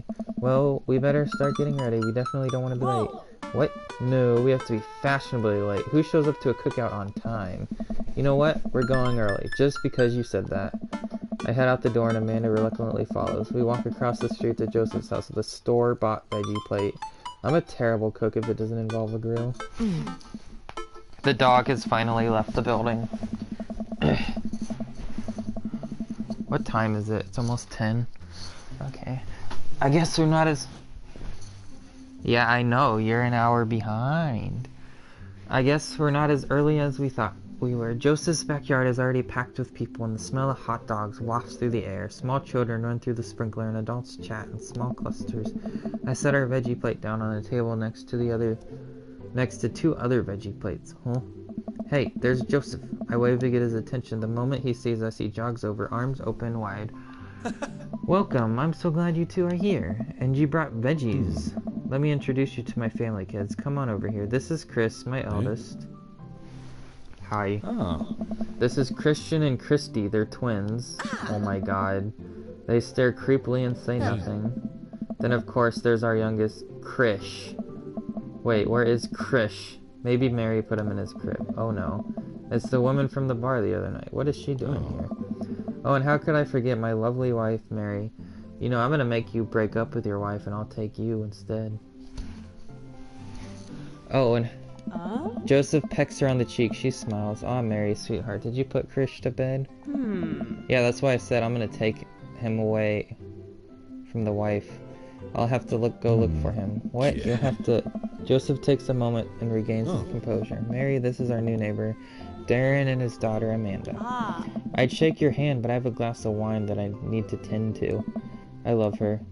Nice to meet you, Mary, for the first time. Charmed. Well, I have to go over there now.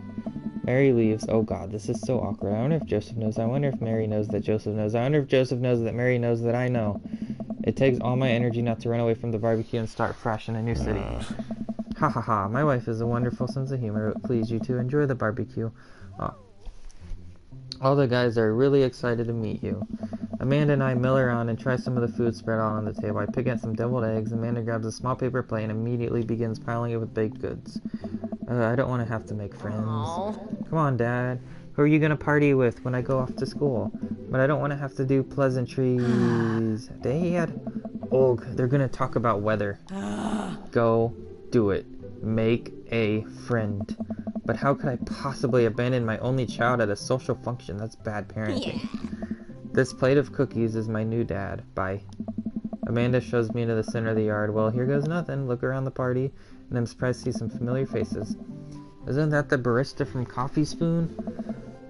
Oh, dang. Robert's here? Didn't that guy throw a frisbee at my head? Isn't that the new guy who was throwing a fit at Dead Goth and Beyond? Isn't that Amanda's teacher? Hey, I know Craig. But wait a second. All of these people live in our cul-de-sac. That can't be right. I'd better investigate. Okay, talk to Robert and Brian, talk to Matt, Hugo, and Craig, or Joseph and Damien, or Burger Time. I think, my guess is you get to talk to all of them, and then you go to Burger Time. So let's just do Robert and Brian first. The guy that I fucked. I walk over to Robert and Brian, who are chatting over drinks, determined not to be weird about what happened that night. I hope Robert feels the same. Hey, guys. Darren, how the heck are you? Settling into the neighborhood alright? Oh, you betcha. Got the living room in order, at least. That's great to hear. I've been doing some living room work as well. Finally got the 50-inch in there. The game looks great. Oh my god. The game! The game! Really looks great in high def. That's gonna be just an ongoing joke throughout this entire game. Oh boy. Darren, have you met Robert yet? Yes. I believe we met briefly. Hey. Robert takes a long sip of whiskey. Robert robotically extends a hand. I shake it as he stares unblinkingly into my eyes. Oh god, what does it mean? How's it going? It's good. Robert focuses on the whiskey he's holding. He takes a long sip. Great, look at my friends becoming friends. Us dads gotta stick together, you know. And have butt sex. Us dads? Robert has a kid? Oh, I didn't know you had kids. Robert continues to stare at me. Jesus, does this guy ever blink? Yep. Cool, that's cool. We stand in incredibly silence for several moments until we gotta get off this haunted truck. Oh no, the ghosts locked the doors! Daisy and Amanda run up to us, thank God. Quick, hit the emergency escape button. But the trucks don't have emergency escape buttons. Oh, then hit the brake, I guess, and then we'll get out of the truck. The imaginary truck. Anyway, we're safe from the ghosts, but how will we ever survive this Arctic tundra, Daisy? You might have to eat me. Are you prepared to do that? I'm prepared to do anything to survive. That's cold-blooded. I like that. Although I'm not sure I have the materials required to properly cook you. Wait a second. Are you guys playing Long Haul Ice Road Paranormal Ghost Truckers? Yeah! Amanda and I love that show. It's the best, especially the episode where Callum and Flint's keys and Flint retaliates by breaking an ancient cursed urn and sending the spirit after him. Yeah, such a high-quality reality television. Alright, Daisy, I found us a couple of bugs. They're gonna make a great meal, lots of protein, gonna keep us from starving in this harsh, icy wasteland. But there's this whole table of food right over... Daisy? It's a game. We're playing pretend. It's what kids do. Live a little. Amanda gives Dad a handful of gummy worms from the snack table. They eat them with mock disgust. Let's go find kindling for a fire. Okay. Yeah. But not an actual fire, because we're playing pretend. Yeah. Now you're getting it. Daisy and Amanda run off. We're a cute couple kids. I turn my attention back to the conversation, but wait, where did Robert go? I skim the party and finally find him in the corner talking to Mary. Does he not want to talk? Man, I've never seen her get along with anyone so quickly. To snap out of my Robert-induced haze. I guess Amanda has some sort of way with kids. That's kind of amazing. Daisy doesn't really get along with kids her age. It's nice he's not trying to one-up me this time. Maybe we can have a regular friendship after all. Really? She just kind of keeps to herself. Her teacher, she spends every recess in the library. I think the other kids are intimidated by her intelligence. There it is. I wouldn't worry about it too much. Amanda was shy at Daisy's age, too. She used to have a habit of crawling under tables and crying every time we took her to a restaurant. She bit people, too. Kids, right? Gotta love them. You're required to by law.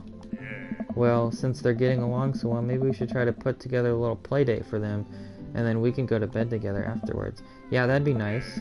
Well, I don't want to take up too much of your time. Go meet some of the other fellows. Yeah, see, I was right. It's just gonna go through all of them and then... So this is just a mechanic if you want to skip through, it looks like, just to get the different routes and whatnot. Are you still there? Are you doing your homework?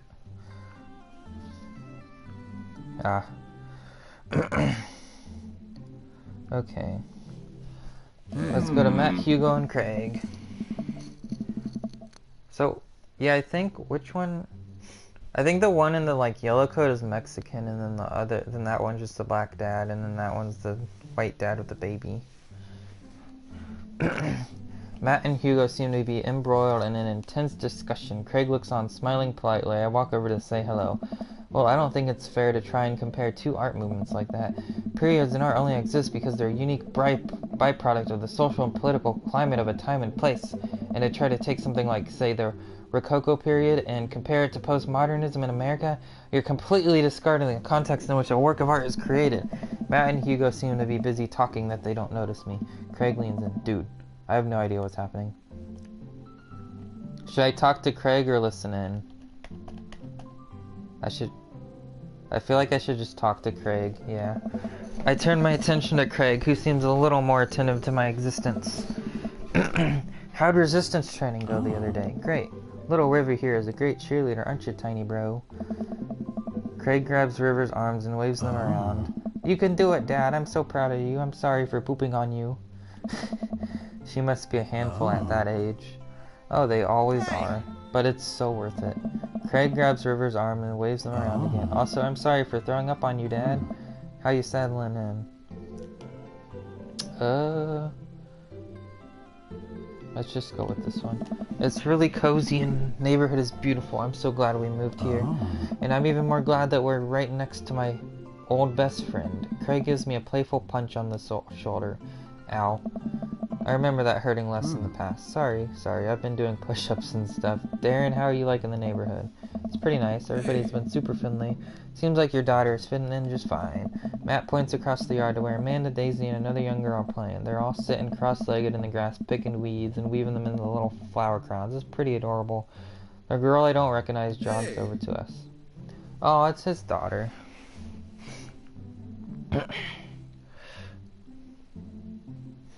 This guy, okay, let's see. Yeah, I have 6 viewers right now, so. I think you're the only one in here that I actually know. Everyone else is just kind of randoms. I'm really surprised my chat hasn't... Oh, I went up to 90 followers, okay. 2 people followed me. So if you guys are still watching, thank you. What is it, sweetheart? It's a flower crown. I thought you'd look cute in it. Well, there's only one way to find out. Matt takes the flower... Yeah, the character designs are just so good. Like, they... Well, if you stop talking, I know what happens. You'd probably get woken up anyway, because I doubt your parents want you sleeping out there. Matt takes the flower crown and places it on top of his head. What was that?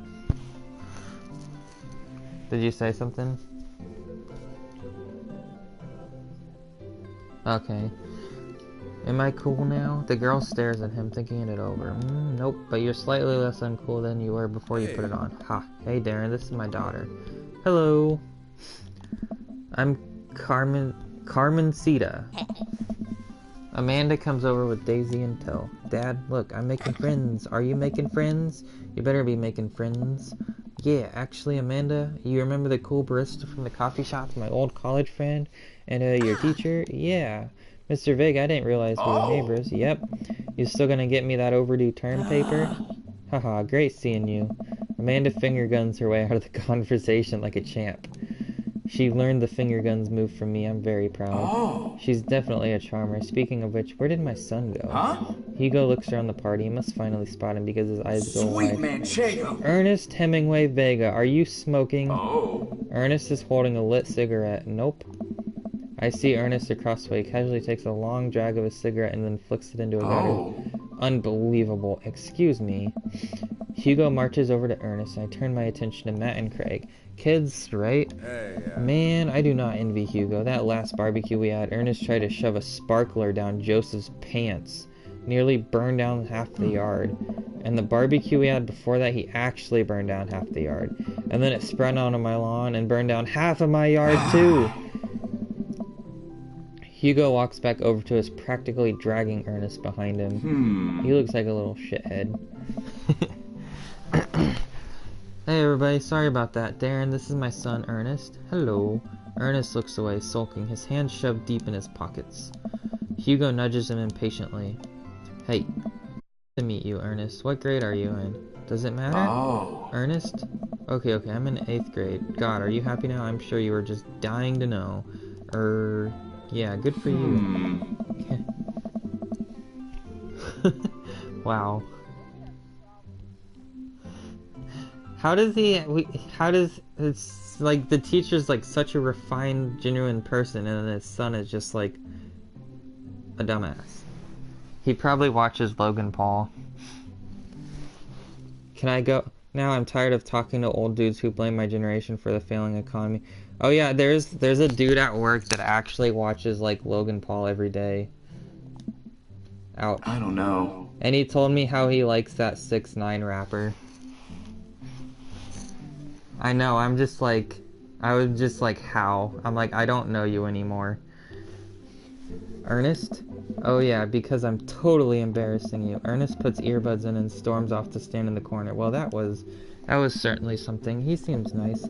Hugo puts his head in his hands and sighs. I'm so sorry. He's having a really rough time. As much as I want to be the cool dad, I have to be the authoritative dad. And he clearly resents me for it. I mean, I think as a dad and a teacher, that's about as authoritative as you can get. Honestly, are any of us cool dads? Is it even possible to be a cool dad? What? I'm cool as a cucumber. Hey. See, that right there, you can't say that. I don't know. My kids think I'm cool, but for how long, Craig? How long do we get to be the cool dads? I don't know. I think we just have to accept the fact as dads we've become the machine we once raged against and accept our fate to unironically wear socks with sandals. Your kids may think you're cool now, but the moment they hit puberty, you're doomed. Amanda is 18 and she still thinks I'm cool. I yell across the yard to my daughter, Amanda, I'm cool, right? Amanda just laughs. She keeps laughing. I see your point. As much as we all want it, I don't think it's important to be as cool dad as it is to be a good dad. We can't all be best friends with our kids. It just doesn't work. I mean, look at me and Ernest. Our job as parents is to make sure our kids turn out okay. Yeah, you're right, but it'd be nice to have it both ways. Hearing these guys talk about this makes me think of my relationship with Amanda. We get along so well, but there might be a time where it won't be like that. Is college when that happens? Don't let us eat up your time, Darren. Go meet some of the other people around the neighborhood. Joseph and Damien. I spot Joseph chatting with the guy from Dead Goth and Beyond by the grill. I wonder what they're talking about. I walk over to them. So I'm curious, can you walk me through why you had your house painted black? Where do I even start? The house stays warmer in the winter. It provides an artistic contrast to the rest of the neighborhood, and it complements the crimson interior perfectly. It's definitely an interesting choice. That would be awesome to have like a red and black painted house. It's definitely... Oh! Thank you. I'm very proud of my abode. Darren, I was just having a conversation with Damien here about his aesthetic design decisions.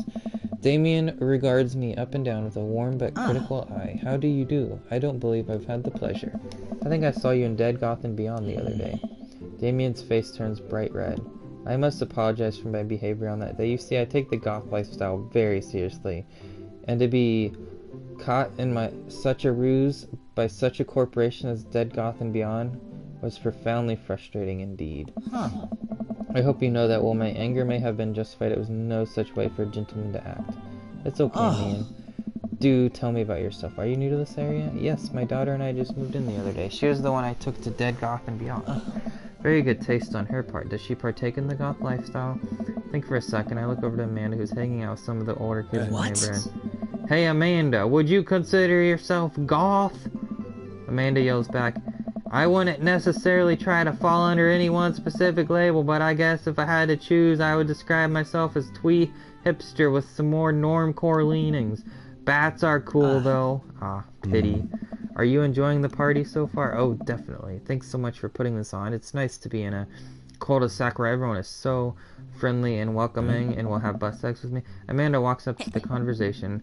I also like The Lost Boys a lot. Really good movie. Does that count as goth? That it would, my dear. I don't believe we've had the pleasure of meeting. Damien Bloodmarch. At your service. Damien finishes the sentence with a flourish and a bow, producing a single rose and offering it to Amanda. Amanda blushes and returns the gesture with a curtsy. My, do you know how to treat a lady? Hello, Amanda. Seemingly out of nowhere, Joseph's twin kids appear. Are they speaking in unison? Hey, won't you come play with us? Oh my god, that's creepy.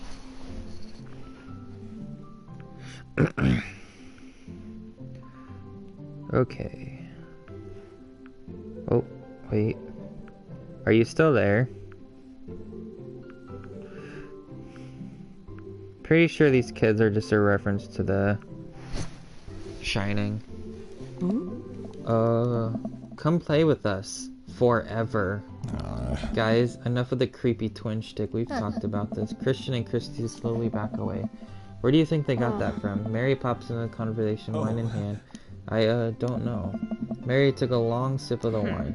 I think I might have taped over a VeggieTales VHS with The Shining. Who knows? She takes another sip of her wine. I like how this is like based in the real world though. That's pretty cool. Oh. Where's Chris? Wasn't he with you? You had him a moment ago? He's probably stuffing dirt in his mouth. He'll be alright. Toddlers are pretty resilient. Mary tips her glass to me. Ain't my first time to the rodeo, it's my fourth. I've squeezed 4 little... Sweetheart, would you do me a favor and please find Krish? That would be great. I'm sure he's fine, Mary. Okay, geez. Mary finishes her wine and wanders off. Dad, can we go now? Lucian, have I introduced you to Darren yet? Hey, it's that punk from Amanda's school. I remember you. Whatever. That's no way for a young man to speak to his elders. Be polite. Lucian bows. Whatever, sir. Lucian bows again. Mr. Christensen, I have a veggie burger, sir. Coming right up. Are you a vegetarian? Yup.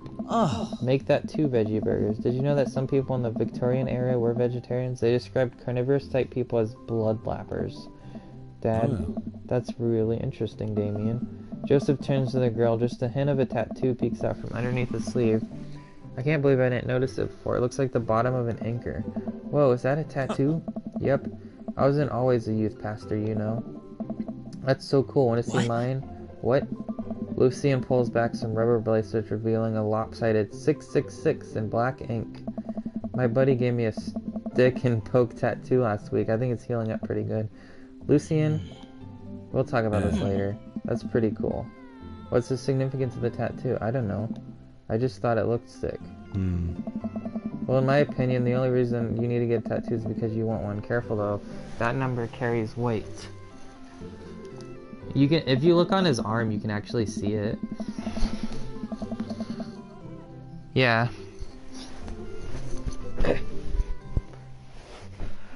Man, Joseph is a way cooler youth pastor than I thought. I just figured youth pastors popped out of the womb with a Bible. I wonder what he did before preaching. Without further ado, let's work some magic. Joseph closes his eyes, takes a deep breath, and gets to work. With the greatest of ease, he sets patties on the grill, flourishing as he flips his spatula in the air. It's easily some of the best grill work I've ever seen. You guys think this is my first time in front of a grill? He's working faster now, effortlessly tossing cheese onto patties and perfectly grilling onions on the side. One after another, the dad takes notice and crowd around Joseph to admire his masterful technique. Probably didn't know this, Darren, but Joseph's known around here for his grillmanship. He's ungrill-leavable. I'm just gonna leave that one there. Hey! I've tried to get on his level, but I just can't catch up.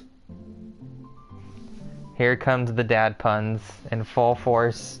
Oh. Let us keep studying. He has a rare quality about him. Mustard, we keep talking about this. Can't we just appreciate the artist? Hey! I've never seen him make a mistake. Ah, Okay, we need to stop. This is getting too cheesy. Please stop.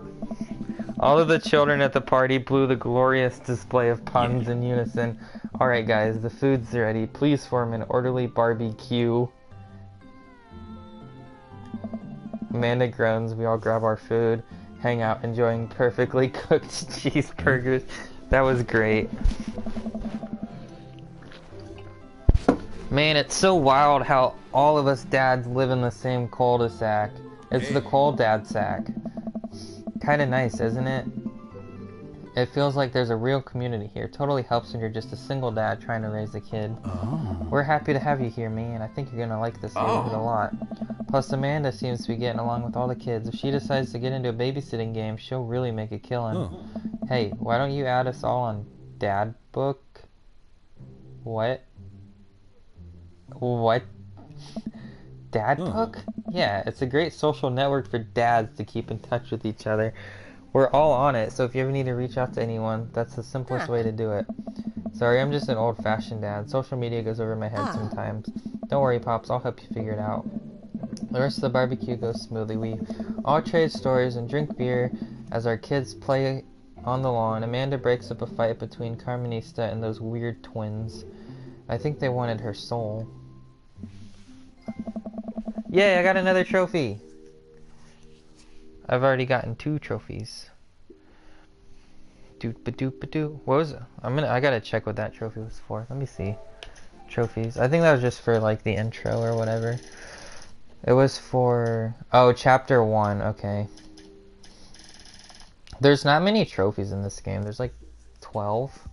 But Amanda and I walk back to our place as the sun sets over the neighborhood. Pretty fun party, don't you think? Oh, they missed a perfect opportunity. If they had hot dogs, he could have said, I got a wiener in me.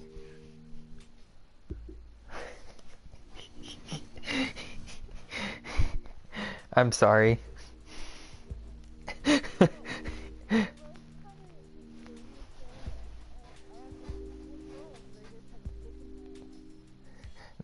No, I've said that. No, that was me. That was me saying that. I made that up. I made that dialogue up. I tricked you.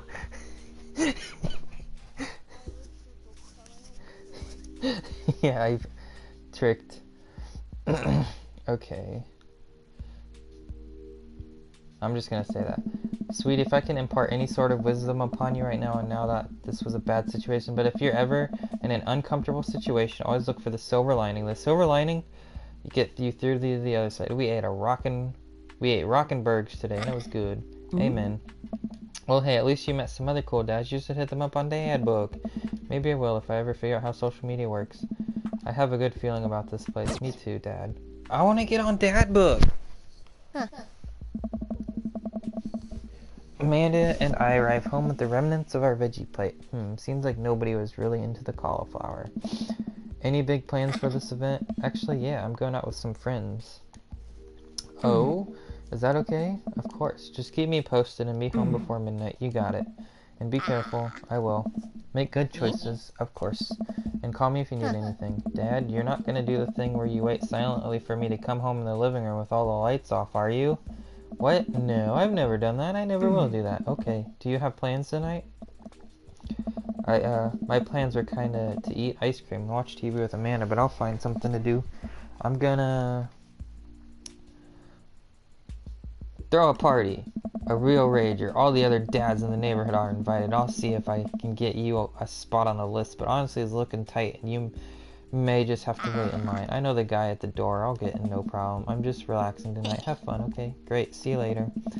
I watched Amanda off into the night. I really do hope she has fun. I plop down in front of the TV and turn on some Wine and Dine Mastermind with celebrity chef Gavin Chapman. Looks like Gavin's making a roasted rack of lamb with rosemary and mashed potatoes. I'd love to be able to cook like that, although I think if I was actually good at cooking, I'd use my powers for evil, just making baked Alaskas all day instead of any food of real nutritious substance. Man, Gavin Chapman just caught that thing on fire, but he meant to do it. What a professional. I lose track of time as I play through several episodes of Wine and Dine Mastermind. And also that one episode of some cooking show called Meat Hell. I'm not even sure what that one was about. It was just a lot of yelling. I'm guessing he's referencing Hell's Kitchen. I glanced at my watch. Man, it's almost midnight. I should check in with Amanda. I sent a text. Hey kiddo, you good? I wander in the kitchen as I wait for a reply. Amanda's phone is almost always in her hand, so I'm sure she'll respond soon, unless she's driving home now. In which case, I hope she doesn't respond soon, because I definitely taught her better than to text and drive. I reached into the freezer and grabbed an ice cream sandwich. A little late for this, but I think I earned it after a long day of socializing. I checked my watch again, and then my phone. Nothing yet.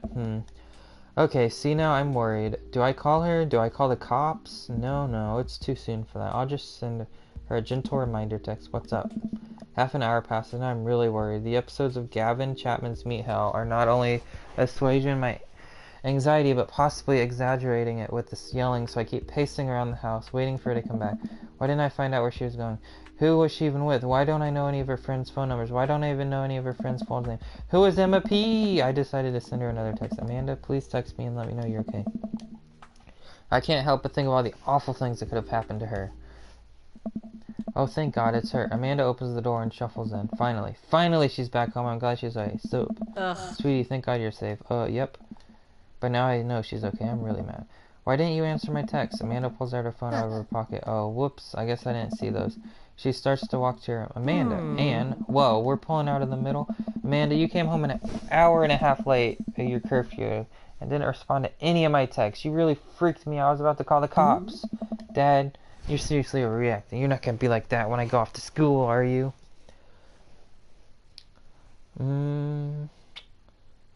Should I say I have a right to be concerned or I was scared?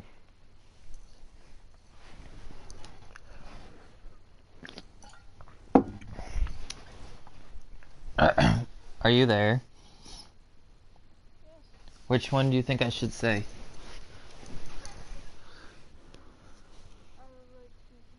That's what I was thinking. You're my only daughter. Well, I can't give you a play-by-play of everything I do all the time. I'm 18. You shouldn't even be giving me a curfew in the first place.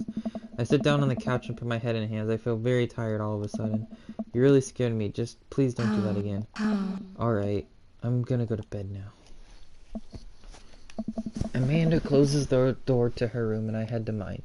Jeez. As I'm falling asleep, one thing she said keeps echoing in my mind. You're not gonna be like this when I go off to school, are you? I definitely didn't sleep well last night, but I brewed some strong coffee and mixed some scrambled eggs for Amanda as a peace offering. She eventually wanders into the kitchen. Hey, I thought about what you said last night. I should have texted you. I said I was gonna do it. I didn't. Honestly, just didn't even think about it. I'm really sorry, Pops. I won't do it again. Well, I'm sorry for freaking out on you. I trust you to make good choices. I'm gonna say that. I also thought about it, and I'll try to give you your space from here on out. I gotta trust that you can take care of yourself. Team Sex Bang? Yeah! Team Sex Bang. Amanda gives me a hug. Want some eggs? You know it. Sprinkle some cheese on them. Already did. Bless you.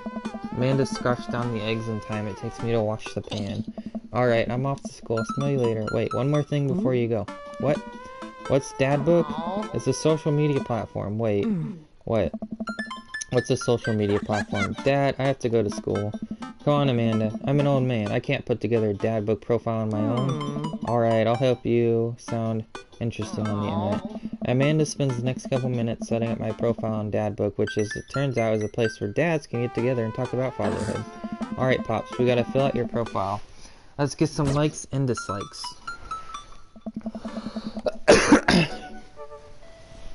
Uh-oh. Hey, are you there?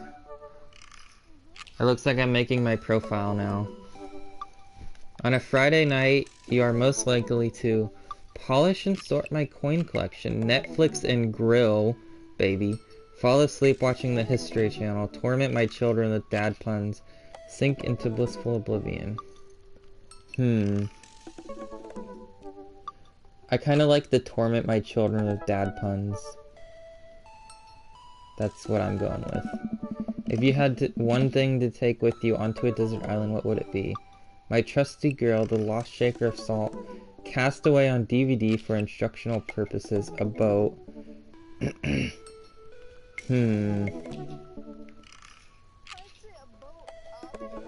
Yeah. What are your turn-ons? Whoa.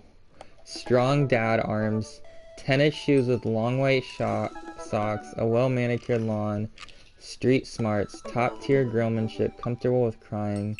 I feel like if I'm gonna go for Craig, I should do tennis shoes with white socks. Because if I'm gonna do a Craig playthrough. What did you want to be when you grew up?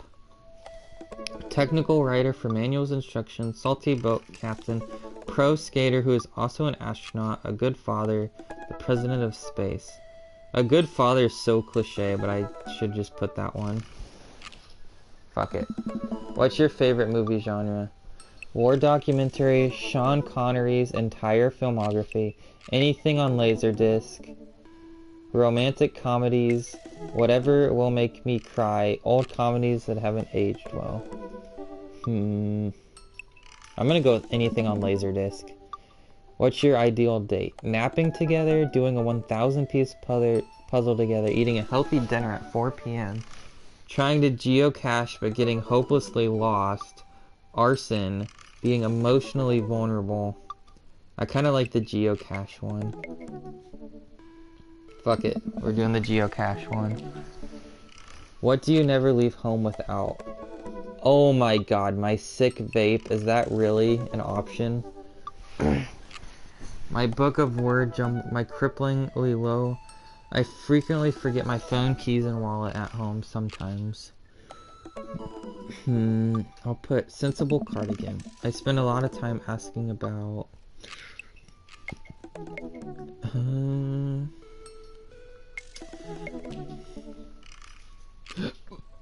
how proud I am of my child. Profile complete. See, that wasn't so bad. Yeah, that was actually kind of fun. I could totally spend all day on here just looking at people's profiles. Just message one of them, or more than one of them. All these dads seem interesting. Okay, I promise I'll make some friends. Go get them. Do I get to use dad book? Welcome. You've got dads. Wait, listen to listen to that. Did you hear it?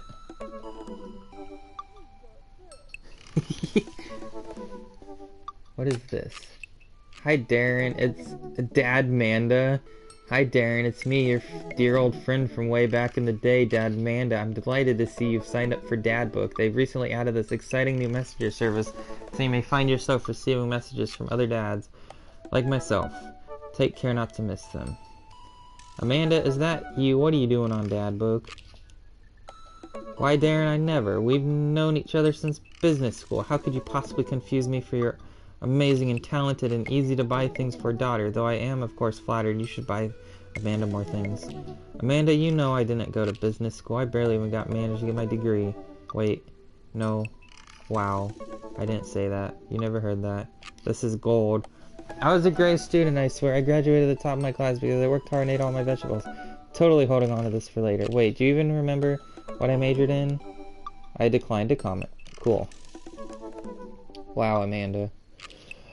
So there's 7 dads total. Let's see. Oh. So it has a little heart thing and a... Let me turn my camera off so I can read this real quick. One sec. Okay. Dad of 3, business entrepreneur, and fitness enthusiast, juggling work. What did... so it shows you everything about them. This guy's ideal date. We go to the animal shelter and seriously consider adopting a cat.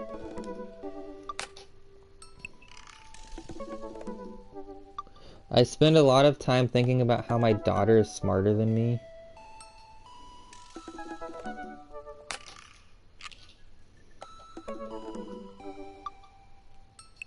If you had to take one thing to the island, he would choose gun. What are your turn-ons? Don't talk to me. These are funny. Grave robbing. At least 4 knives.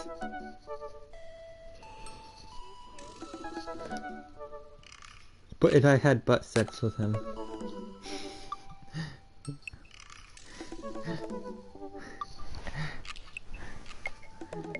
True crime podcast when I taxidermy my new specimens. A coffin? Oh.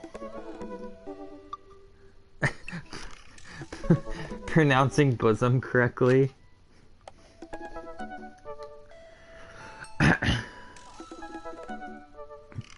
I thought it's bosom.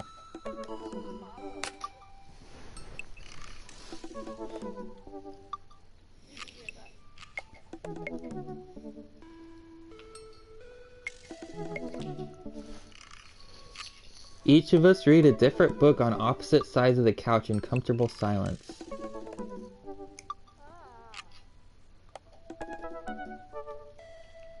I worry that people who are against e-readers are more in love with the idea of books than actually reading them.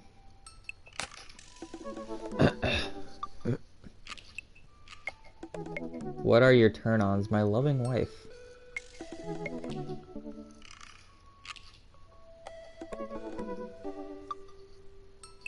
Some of these are just like, that's so we can just message them. Message Craig. Uh-oh. If the police are driving behind you, don't give them a prop to pull you over. I wonder what Craig's up to today. I navigate to Craig's dad page and type out a message. Hey bro, or should I say neighbor, let's catch up like old times. A couple moments pass before I hear a ding on the computer. It's a message from Craig. That was quick. Bro, my man, let's definitely hang soon. Might be a little different from our old weekend. Long benders, but it'll still be fun because we'll have butt sex. I think for a moment this could be a fun opportunity to see my old buddy in his new element. We exchange a couple more messages and he logs off to prep for the game. I should see if Amanda wants to join me. I walk over to Amanda's room and knock on the door.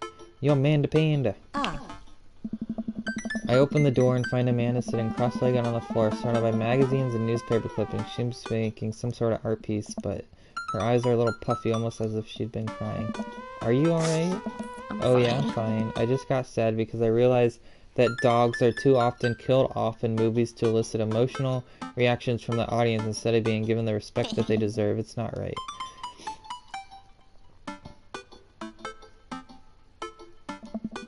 If there's, anything going on, I just want you to know that I'm here for you and I'll always be here for you.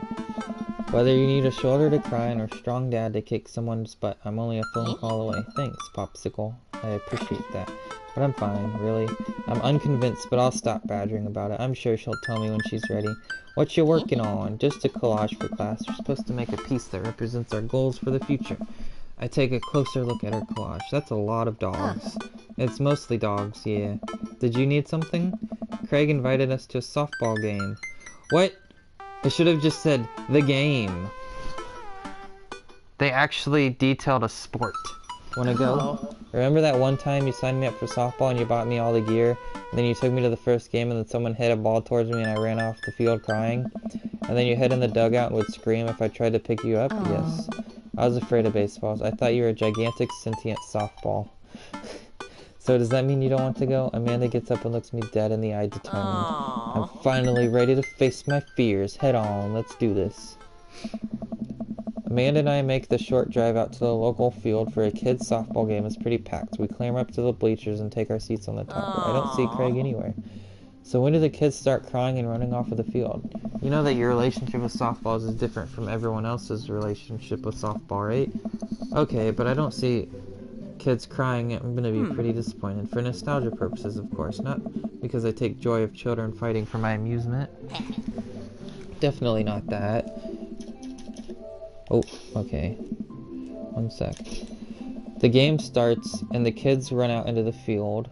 I see Craig by the dugout with a clipboard. He has River strapped to his chest, as per usual. There's a guy in a pancake costume doing the jumping jacks across the field. I guess that's the mascot. Reading the kids' brightly colored jerseys, I see that it's the Maple Bay Flapjacks against the Pinewood Ocelots. Go Flapjacks? Choke up on the bat, Miranda?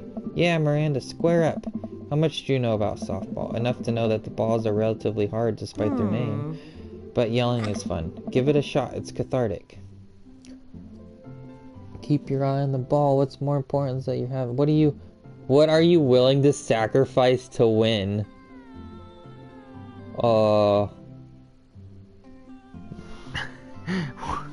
Which one? Which one do you think I should say?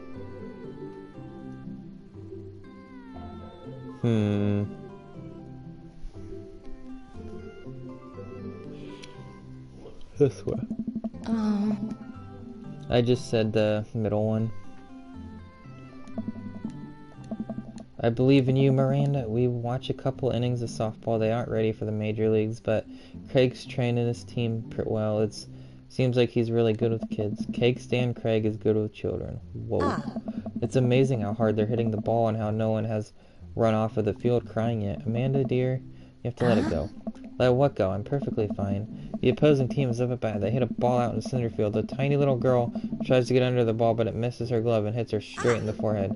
See? It's a completely justifiable fear. The girl plops down on the grass and starts crying. Craig makes a beeline to her, checking her forehead and comforting her until her parents arrive. He carries her off of the field as she sobs. Man, strange to think about how this was a guy who once backflipped off a roof into a pool shotgunning a beer. He's so responsible now. The game resumes after the girl calms down a bit, and we watch a couple more innings. Craig's team is crushing the other team in the 9th inning. The Ocelots seem to have given up by this point. I see one outfielder eating fistfuls of grass. A batter on the other team knocks the foul ball into the stands. I follow the trajectory, and oh no, it's coming right for me! Oh no. Oh no, no, no, no, no, no. Close my eyes and brace for impact. What? I caught the ball. You saved me. I caught the ball. Dad, I caught the ball. You did it, Amanda. I faced my fears. I defeated the softball. I can do anything. Amanda and I share a big hug. It's a tender moment that I don't think anyone else watching really understood. I'm proud of you, kiddo. The game ends and Craig's team are declared victors. We sit patiently as the girl lines up to shake hands. Great job, everyone. We walk over to the dugout to congratulate Craig, who's talking with some of the parents. Craig, great work, man. Thanks. We've been working hard all season, and it's been great to see it paying off. I'm so proud of all my girls. Speaking of which, have you met Briar and Hazel? Hello. Hey, killer playing out there. Yeah, you guys rule. Thank you. You guys are twins? Huh, so which one of you is the evil one? Hazel. Yeah, it's me. Good looking out. Do you guys ever pretend to be each other? I don't have a twin, but I think if I did, I'd be doing that constantly. Yeah, I take all of her math tests, and I usually throw rocks at stuff. When people get mad, I tell them I'm Briar. What? We will talk about this later. Darren, bro, I just got a couple more things to clean up, then we can hang. Sounds good. Just then one more of Mom jumps into the Not so fast. We have to celebrate our win, Craig. I'm taking the whole team to get pizza. Oh, man. Oh, I don't know if I can. Nonsense. The girls won. What sort of celebration could we have without our fearless leader? She lays her hand on the shoulder and gives him goo-goo eyes. Man, this mom is laying it on thick. Amanda and I share a look. Alright. Is it cool if my bro comes along? The mom looks slightly put out, but covers it up with a smile. Of course. Where are we going? Thirsty Pizza? What? It's a real place. An endless stream of girls clad in softball gear piled out of a minivan and into a local pizza buffet, which is actually called Thirsty's Pizza. Amanda and I trail in behind them with Craig. Reminds me of all the awful pizza we put into our bodies back in the day. Remember how we used to just fold up whole pies in half and then put taco fillings inside? Ah, pizzacos, I could never forget. How did we survive college? Our bodies were younger back then, more elastic, more able to handle the toxic waste we put inside of us. The good old days. The kids run around playing arcade games, eating greasy food. Amanda and I jump on a couple slices of mediocre pizza. Hey, give me a piece of that. No, absolutely not. I'm just kidding. I'm strictly eating salad here. Thanks for addressing this issue, Amanda. Dad. A different mom walks up to us talking to Craig as if we weren't even there. Craig, thank you so much for looking after our kids. My daughter tells me every day about how great you are. Oh, I'm happy to look after them. Definitely helps that I have kids of my own. It's been so hard since Daniel left. I'm glad to know that my children have a strong male role model in their lives. Amanda and I look at each other again. Craig gets it from all angles, huh? Craig smiles sheepishly. Thank you so much, dude. Craig holds his fist up for a bump from the mom in what I think is a maneuver to lighten the conversation. He looks super uncomfortable. I should throw him a bone here. What is smokescreen Martha? Should I do a tag team or smokescreen? Yeah. I give Amanda another knowing look and she hits me back with a nod. She understands. Amanda puts a hand to her stomach. She looks at me with puppy dog eyes. Dad, I don't feel so good. I think I ate too much pizza. Oh no, sweetie, you're not gonna projectile vomit everywhere, are you? Yeah, I think I am going to projectile vomit everywhere right now. The word projectile vomit and right now usually seem to get everyone to clear out, but Martha's not budging. Back up, Martha, you're in the splash zone. I drank a lot of orange juice this morning. It's feeling pretty acidic. You'll be fine. Amanda shoots me a worried look. This con is going sideways. I should have known that a mom of all people would know the fake puke scam. Well, I guess it went away and I'm fine. Nothing's wrong. She turns her back to talk to Craig. So I'm taking Hazel and Briar tonight for the sleepover? Yep. They're pretty excited about it. You'll keep them out of trouble, right? Oh, of course, but I could always use help watching after everyone tonight if you're not doing anything. Wow, this lady is really going for the gold. It'll actually be nice to have a night to myself and River, but thanks for the invite. Martha, you might want to grab your child. She's stuffing pizza into a coin slot. Martha angrily turns her attention toward her. Tiffany, not another arcade machine. I swear, if we have to buy it. Martha storms off towards her kid. She seems nice. Yeah, the team is one big weird family. Takes all sorts, right? Tiffany, don't eat the tokens. Tiffany's a stellar hitter. Phew, I finally think I have time to talk to Craig now. Man, you're a busy guy, huh? Only on days like today, I hope. Dad? Hey, girls. Dad, can you help us beat our record on DDR? We told Ariana's dad that you could destroy him on the dance pad. Please help. I don't know. Girls, you know I don't have my jukes anymore, but Dad... Craig looks at me like a hurt puppy. Sorry, dudes. Dusty calls. I promise we'll catch up in a bit. It's all good, buddy.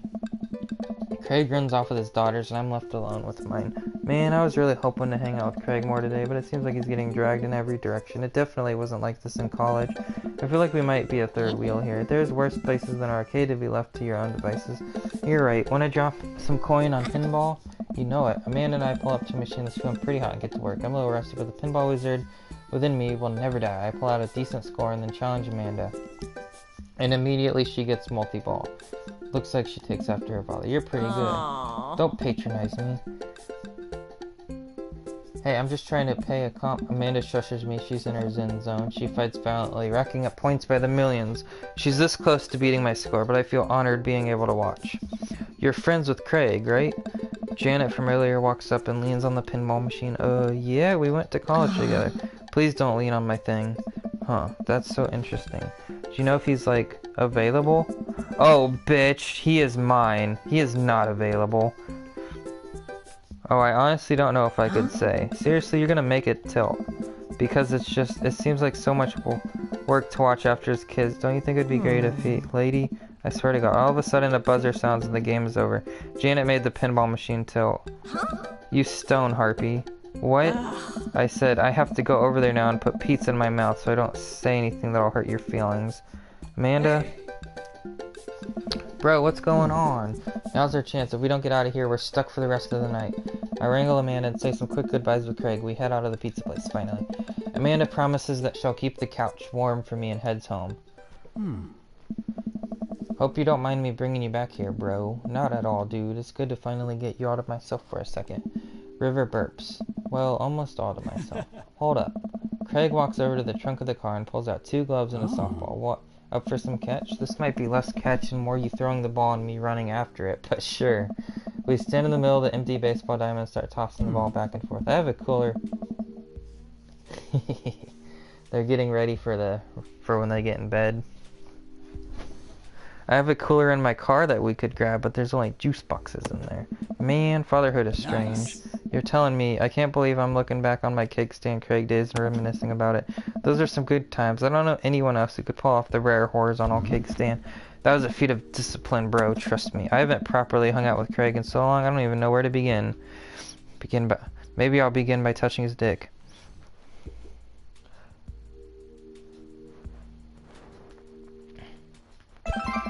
So you run a business? Yep. We sell fitness gear, imports and exports mostly, but we're coming up with our own line of leisure wear soon. I nod and I mostly use my sweatpants for watching TV and, you know, not sweating. Sounds like he'd make a killing.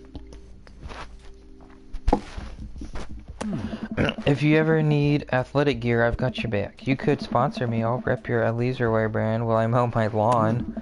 That is the glamorous lifestyle we're catering to, yes. So is softball coach the life you wanted, or was it the life that was thrust upon you? I'll admit that I was hesitant at first. Brian and Hazel had so much energy that we had to get them into sports. But no one was there to run the team. The more I did it, the more I saw how much it meant to all the girls. I'm worried there'd be a riot if I quit. I would also be afraid of a bunch of tiny children with metal bats. Oh. They're quick and they work as a team. I've trained them too well. They take you down like a pack of velociraptors on a T-Rex. Exactly. I can't believe you're a father of 3. Neither can I. You know me, I'm an indecisive person. You switched your major 4 times. Yeah, I had no idea I wanted to do with my life, but raising kids when Briar and Hazel were born made sense. So it was like all the time I had spent trying to figure things out to them. I couldn't be happier about it. I don't think I've ever cared about anything as much as I care about them. I had the exact same feeling when Amanda was born. It was the best thing to ever happen to me. It could be only the thing that ever, and I would still be proud of the life I lived. It's nice out here, quiet. Must be good to get away from the softball moms for a bit, huh? Christ, Janet. Yeah, that was a lot. Are they always like that? Actually, this wasn't nearly as bad. Yikes. I'm just so not interested. Well, what are you interested in? Dicks. Oh. Peace and quiet. That's hot. Hot silence. My ultimate sexual fantasy is sleeping in on a Saturday. Well then. What about sleeping in with a dick inside of you? Oh. But more seriously, I just can't get back into... What?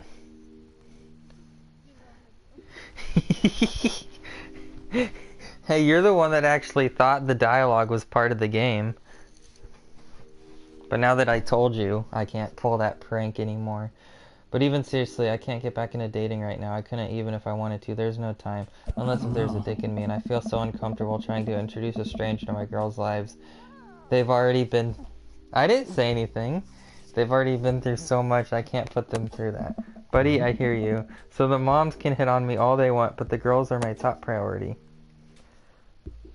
You're doing a great job. Those kids love you, and at it, the whole team loves you. I think you got this dad thing down. Thanks, bro. That means a lot coming from you. Well, I'm just trying to make the softball, and it hits me right on the head. Wow, that hurt. Amanda was right all along. Sorry, dude. Craig runs over to me. Yeah, I'm fine. Wait, let me do the dad thing for a second. Craig spends a moment examining my head. It's worse than I thought. Don't tell me you have to kiss my dick to make it better. You would be so lucky.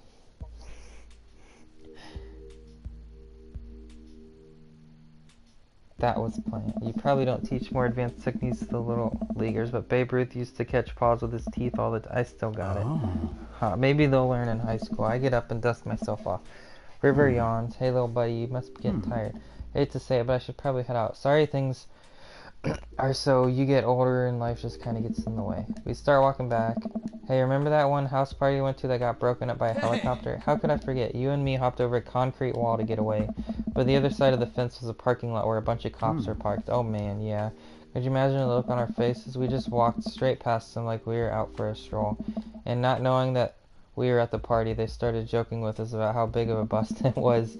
We had to talk with them for 30 minutes. You told them you were interested in joining the academy.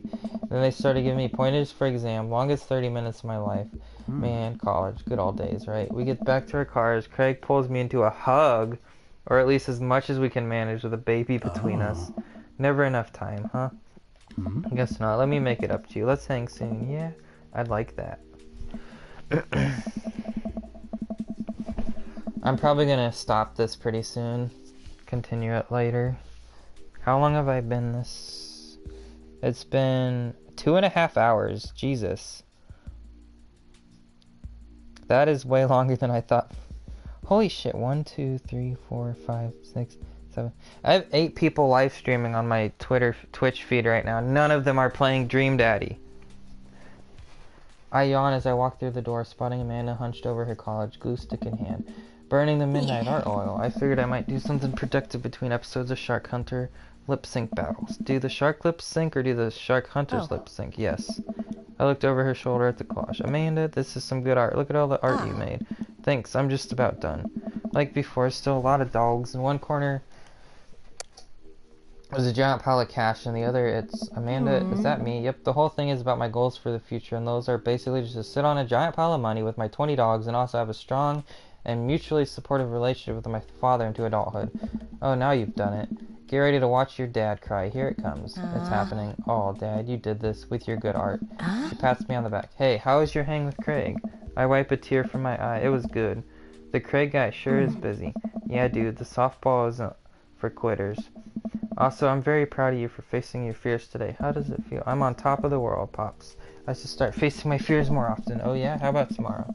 We have some empty parking lots and practice, dare I say, parallel parking. Baby steps, Dad. I'll work my way up to it. Alright, I'm gonna hit the hay. Take care of late night television for me, alright? I'll let them know you said hey. Okay, this is good. Stop. Oh. Date complete. Cool.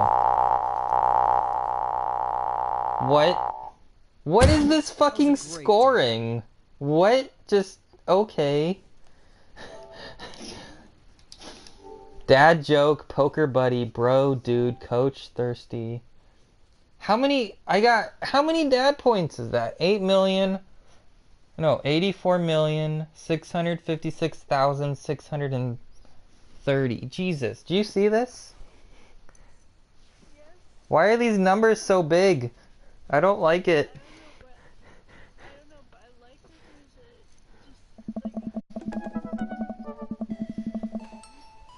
there's Yeah, I wonder what is up with that. Okay. The extended cut is the only cut worth watching.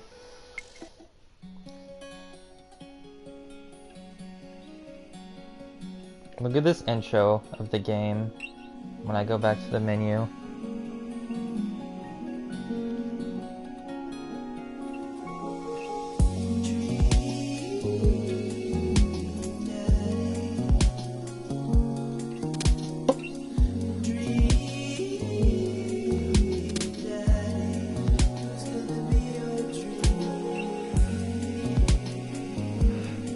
Are you still watching on PS4?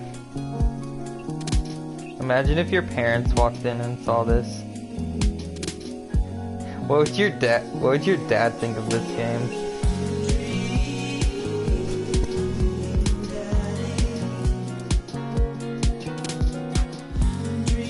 Oh, that's scary.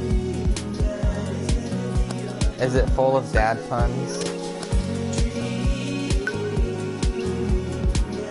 What? Dad porn. Oh. Look at this, there's a streamer safe mode. Removes content copyright flagged material from the game. That's pretty cool.